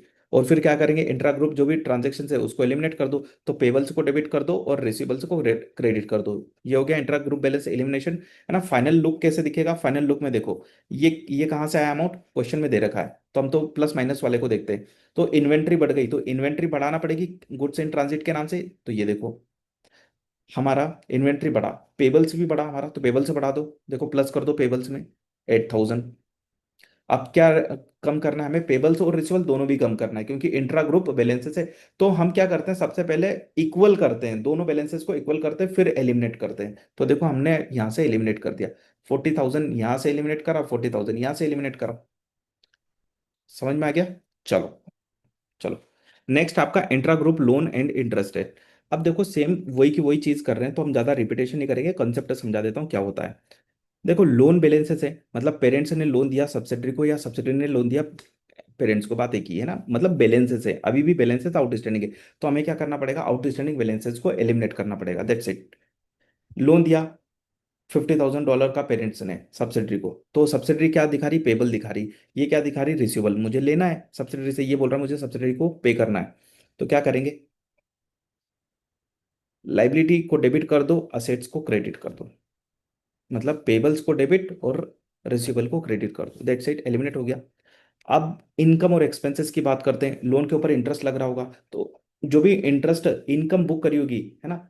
जैसे फॉर एग्जांपल के लिए पेरेंट्स ने लोन दिया था, तो पेरेंट्स ने इंटरेस्ट इनकम बुक करी होगी, तो हमें क्या करना होगा, इंटरेस्ट इनकम को रिवर्स करना होगा, यानी कि पहले क्रेडिट करा था अब डेबिट कर देंगे। सब्सिडरी ने इंटरेस्ट एक्सपेंसेस बुक किया होगा, तो हम क्या कर देंगे, पहले क्या करा था, डेबिट किया था पीएनएल को, अब क्या कर देंगे, क्रेडिट कर देंगे। यानी कि जब कंसोलिडेशन बनाएंगे तो इंटरेस्ट इनकम डेबिट और इंटरेस्ट एक्सपेंसेस क्रेडिट हो जाएगा। अगर मान के चलो अक्रूड इंटरेस्ट है, साल भर ईयर एंड पर इंटरेस्ट पे नहीं किया, तो क्या बन जाएगा, ये असेट्स और लाइबिलिटी बन जाएगा ना, कि इतना मुझे सब्सिडरी से इंटरेस्ट लेना है और सब्सिडरी बोलेगी मुझे इतना देना है। तो क्या कर देंगे, जो भी अक्रूड इंटरेस्ट रिसीवेबल्स है उसको क्रेडिट कर देंगे, अक्रूड इंटरेस्ट पेबल जो भी है उसको डेबिट कर देंगे, दैट्स इट। ये तो बहुत ईजी है, इसमें कोई दिक्कत ही नहीं है। चलो तो इंट्रा ग्रुप बैलेंसेस हमने पूरे समझ लिए, अब आते हैं हम सबसे लास्ट पार्ट पर, वो है कंसोलिडेटेड एसपीएल पर, है ना। उसका एक फॉर्मेट में आपको विजुअलाइज करवा देता हूँ। और एक क्वेश्चन देखेंगे हम, प्रॉफिट एट्रीब्यूटेबल टू एनसीआई, क्योंकि वहां पर बच्चों को प्रॉब्लम आती है। चलो तो ये कंसोलिडेटेड स्टेटमेंट ऑफ प्रॉफिट और लॉस का क्या दे रखा है आपके सामने, एक फॉर्मेट दे रखा है, न्यूमेरिकल फॉर्मेट। एक्चुअली क्या है, ये किसी क्वेश्चन का आंसर है, लेकिन मैंने आपको समझाने के लिए यहाँ पर ये लिया हुआ है। तो कैसे कंसोलिडेशन करते हैं, हम पेरेंट्स और सब्सिडरी के रेवेन्यू को ऐड कर लेते हैं, उसमें कुछ एडजस्टमेंट हो तो एडजस्टमेंट करने के बाद फाइनल फिगर आता है हमारा कंसोलिडेटेड फिगर, ठीक है। फॉर एग्जाम्पल के लिए समझो, रेवेन्यू ये दे रखी पेरेंट्स की और सब्सिडरी की ये रेवेन्यू दे रखी, इसमें कुछ एडजस्टमेंट होगा, है ना। वो एडजस्टमेंट कर दिया हमने, जैसे सेल होगी, इंटर ग्रुप सेल्स होगी, तो वो हमने यहाँ से माइनस कर दिया, तो फाइनल फिगर ये आ गया, ठीक है। ये नॉर्मल केस था। मान के चलो हमने सब्सिडरी को एक्वायर्ड किया होता मिड ईयर में, फॉर एग्जाम्पल के लिए पोस्ट एक्विजिशन पीरियड कितना है, 6 मंथ। तो हम क्या करते हैं यहाँ पर, टाइम फ्रैक्शन लगाते हैं, ध्यान देना, हम यहाँ पर क्या करते हैं, टाइम एडजस्टमेंट करते हैं यहाँ पर, इसमें मल्टीप्लाइड करते हैं 6 और डिवाइडेड बाई 12 करते हैं। हम पूरा की पूरा रेवेन्यू नहीं लेंगे, ऐसे ही हम एक्सपेंसेस में भी करेंगे। ये एक्सपेंसेस है पूरे साल भर का, हमें तो क्या चाहिए, ओनली 6 मंथ का। क्यों? क्योंकि हमने एक्विजिशन ही कब किया है सब्सिडरी को, मिड ऑफ द ईयर में। कभी भी करो, वॉट एवर, जितना भी पोस्ट एक्विजिशन पीरियड है उसके अकॉर्डिंग आप एडजस्टमेंट कर देना। तो क्या करोगे, अभी 6 मंथ के बेसिस पे डिवाइडेड बाय 12 मल्टीप्लाइड बाय 6। मान के चलो आपने 1 अक्टूबर को एक्वायर किया होता है और रिपोर्टिंग डेट होती 31 दिसंबर, तो 3 महीने क्या होता है आपका पोस्ट एक्विजिशन पीरियड, ठीक है। तो आप क्या करते हैं, डिवाइडेड बाय 12 मल्टीप्लाइड बाय 3 करते हैं, दैट्स इट। ये हो गया। यहाँ पर बच्चे गलती करते हैं, वो मैंने आपको स्पेशली पॉइंट बता दिया। अब दूसरा, जो अगर मान के चलो पेरेंट्स ने एसोसिएट्स में भी इन्वेस्टमेंट किया है, तो एसोसिएट्स से प्रॉफिट मिलेगा। हमने उसका क्वेश्चन भी देखा, एग्जाम्पल भी देखा, और मैंने आपको बताया भी था ये कहाँ जाएगा, कंसोलिडेटेड एसपीएल में जाएगा। तो हमें यहाँ पर लिखना होता है, बच्चे भूल जाते हैं यहाँ लिखना ही, वो सिर्फ सब्सिडरी को ध्यान में रखते हैं और ये लिखना भूल जाते हैं। जो शेयर आया प्रॉफिट में एसोसिएट्स से, वो यहाँ पर आप लिखोगे। कहाँ लिखोगे, share of associates, operating profit के बाद लिखना। कहाँ लिखना, ऑपरेटिंग प्रॉफिट के बाद लिख लेना, यानी कि इन्वेस्टमेंट इनकम के पहले लिख देना, ऑपरेटिंग प्रॉफिट के बाद में लिख देना, ताकि इजीली आइडेंटिफाइड हो जाए, ठीक है। चल, तो जैसे यहाँ पर इन्वेस्टमेंट इनकम नहीं है इस क्वेश्चन में, तो यहाँ लिखा हुआ है शेयर ऑफ एसोसिएट्स, मतलब ऑपरेटिंग प्रॉफिट के बाद ही लिखा हुआ है, दैट्स इट, है ना। चलो, अब होता क्या है, एक चीज समझना है यहाँ पर, ये जो प्रॉफिट है, बच्चों को प्रॉब्लम सबसे ज्यादा यहां पर आती है। ये जो प्रॉफिट है, ये प्रॉफिट किसके लिए, किन लोगों में बटेगा। आप बोलोगे सर ये प्रॉफिट है एनसीआई से रिलेटेड और प्रॉफिट एट्रीब्यूटेबल टू पेरेंट्स। आप गलत हो जाओगे अगर ये आपने बांट दिया। क्यों? इस प्रॉफिट को मत बांट देना दो लोगों के बीच में। क्यों नहीं बांटना है? इस प्रॉफिट में पता है पेरेंट्स का पूरा की पूरा प्रॉफिट इंक्लूडेड है, जबकि एनसीआई और पेरेंट्स में जब हम स्प्लिट करते हैं ना, वो कौन सा करते हैं, वो सब्सिडरी के प्रॉफिट को स्प्लिट करते हैं ओनली। सब्सिडरी के प्रॉफिट में ही तो एनसीए वालों का शेयर है, पेरेंट्स वाले प्रॉफिट में थोड़ी ना है। ओनली किस में है, ओनली सब्सिडरी के प्रॉफिट में एनसीए वालों का शेयर होता है। क्लियर है ये बात? बहुत आराम से समझा रहा हूं। लेकिन ये जो प्रॉफिट है, ये इस प्रॉफिट में क्या क्या इंक्लूडेड है, पेरेंट्स का खुद का प्रॉफिट भी इंक्लूडेड है और सब्सिडरी का प्रॉफिट भी इंक्लूडेड है। तो अब कैसे निकालें एनसीआई का शेयर, कि इस प्रॉफिट में से कितना एट्रीब्यूटेबल है प्रॉफिट टू एनसीआई। तो अब समझो, हमें क्या करना होगा, जो सब्सिडरी है सब्सिडरी का प्रॉफिट लेना होगा। तो ये रहा सब्सिडरी का प्रॉफिट फॉर द ईयर। इसमें अगर कोई एडजस्टमेंट होगा, अगर कोई एडजस्टमेंट होगा, तो वो एडजस्टमेंट कर देंगे हम। सिंपल सी बात बोलूं, जो प्रॉफिट दिया है, सब्सिडरी का प्रॉफिट दिया, उसमें एडजस्टमेंट कर दो तो फाइनल प्रॉफिट आ जाएगा। वो प्रॉफिट किस में बटेगा, दो लोगों में, पेरेंट्स और एनसीआई में। तो जितना एनसीआई का शेयर निकल रहा है वो निकाल लो। तो कितना निकला, फॉर एग्जाम्पल के लिए 12,000 निकला। कितना निकला, 12,000 निकला। तो 12,000 दे दो, इस टोटल प्रॉफिट में से 12,000 किसको दे दो, एनसीआई वालों को दे दो। बचा हुआ प्रॉफिट किसका फिर, बचा हुआ पूरा की पूरा पेरेंट्स का, दैट्स इट। तो देखो कैसे निकालोगे, प्रॉफिट फॉर द ईयर, उसमें से माइनस कर दो एनसीआई से रिलेटेड प्रॉफिट, बचा हुआ किसका, प्रॉफिट एट्रीब्यूटेबल टू पेरेंट्स। चलो एक क्वेश्चन लेता हूं मैं, उससे समझाता हूं आपको। चलो तो इस क्वेश्चन पर आते हैं। इस क्वेश्चन में पता है आपका अदर कॉम्प्रिहेंसिव इनकम भी है ना, ओसीआई भी है। अब मुझे बताओ, टोटल कॉम्प्रिहेंसिव इनकम किसको बोलते हैं। प्रॉफिट फॉर द ईयर में अगर हम ओसीआई ऐड करते तो क्या आ जाता है, टोटल कॉम्प्रिहेंसिव इनकम आ जाता है। मतलब टोटल कॉम्प्रिहेंसिव इनकम में दो चीजें, प्रॉफिट फॉर द ईयर और ओसीआई दोनों इंक्लूडेड होती है। यस, फॉर्मेट बता दूं, थोड़ा सा देख लो। ये देखो फॉर्मेट, एसपीएल का फॉर्मेट है कंसोलिडेटेड, ठीक है। तो ये प्रॉफिट है, इसमें अगर मैं ओसीआई ऐड कर दूं, अदर कॉम्प्रिहेंसिव इनकम ऐड कर दूं, तो क्या बोलते हैं इसको फिर, टोटल कॉम्प्रिहेंसिव इनकम बोलते हैं। ठीक है, टोटल कॉम्प्रिहेंसिव इनकम। कंफ्यूज मत होना, इसलिए मैंने यहाँ पर बताया। अब आते हैं इस क्वेश्चन की ओर, ठीक है। On 1 January 20x5 parents acquired 80% of the equity share of subsidiary. The group applied the full goodwill method. तो यहाँ पर एक्विजिशन कितना करा हुआ, 80%। चलो, for the year ended 31 December 20x5 the following information available. Consolidated profit for the year, तो profit for the year कितना है, $300,000। कंसोलिडेटेड टोटल कॉम्प्रिहेंसिव इनकम दे रखी कितनी, 350। कितना डिफरेंस है दोनों में, 50,000 का डिफरेंस। बताओ 50,000 क्या है, ओसीआई। इसमें क्या इंक्लूडेड है, ओसीआई इंक्लूडेड है 50,000 का। विदाउट ओसीआई तो ये था, है ना। इसमें 50,000 ऐड किया होगा तभी तो ये आ रहा है। Subsidiary result for the year, subsidiary का रिजल्ट क्या है, profit after tax. Profit after tax से कितना है, सब्सिडरी का। देखो हमें क्या चाहिए था, सब्सिडरी का ही चाहिए था। एट्रीब्यूशन निकालने के लिए हमें क्या देखना होता है, सब्सिडरी ने कितना प्रॉफिट कमाया। तो ये प्रॉफिट कमाया सब्सिडरी ने। अदर कॉम्प्रिहेंसिव इनकम कितनी है, 20,000 है। Fair value, fair value depreciation adjustment arising on the acquisition कितना है, 10,000 का फेयर वैल्यू एडजस्टमेंट है। आप बोलोगे सर अभी तो आपने 50,000 का यहाँ पर क्या बोला था, ओसीआई बोला था, यहाँ 20,000। ये 50,000 बताओ कंसोलिडेटेड है, यानी कि दोनों का मिला के होगा, है ना। ओनली सब्सिडरी का रिवोल्यूशन गेन कितना है, ओसीआई कितना है, 20,000 है। कितना है, 20,000। इसका मतलब 30,000 ओनली पेरेंट्स का है। हमें इतना एनालिसिस नहीं करना है, बस मैं आपको समझा रहा था कि कंफ्यूज मत होना फिगर्स में। चलो, there are no intra group unrealised profit and no goodwill impairment, ठीक। चलो, तो क्या रिक्वायर्ड है, देखो जरा। हमें क्या कैलकुलेट करना है, एनसीआई शेयर निकालना है। ऑब्वियसली बात है, एनसीआई शेयर निकालेंगे कि प्रॉफिट में कितना और टोटल कॉम्प्रिहेंसिव इनकम में कितना। और क्या बोल रहे हैं, prepare the attribution of profit and total comprehensive income. चलो निकालते हैं इसको। चलो, तो वर्किंग देखो, सबसे पहले क्या निकालेंगे, हम एनसीआई निकालेंगे कि एनसीआई को प्रॉफिट में कितना हिस्सा और टीसीआई में कितना हिस्सा, दैट्स इट। चलो, तो क्या क्या इंफॉर्मेशन है यहाँ पर देखो। प्रॉफिट कितना है टोटल, ये प्रॉफिट है। हमें एक फेयर वैल्यू एडजस्टमेंट करना है कितना, 10,000 का डेप्रिसिएशन लगाना है, तो क्या हो जाएगा, हमारा प्रॉफिट और कम हो जाएगा। तो हमारा एडजस्टेड प्रॉफिट कितना आ जाएगा, 90,000 आ जाएगा। 100,000 माइनस 10,000 तो 90,000 आ जाएगा। ओसीआई कितना है, 20,000। तो बताओ मुझे टोटल कॉम्प्रिहेंसिव इनकम कितनी होगी, 90,000 प्लस 20, 110। आगे देखो, 90,000 का हमारा प्रॉफिट निकल के आ गया, डेप्रिसिएशन माइनस करेंगे तो ओसीआई कितना है, 20,000। तो टोटल क्या आ जाएगा, 110। बस ये बांट दो, किसको बांटना है, एनसीआई को। निकाल लो एनसीआई, देखो 90,000 का 20% कितना आ गया, 18,000। 20,000 का 20% कितना आ गया, 4,000।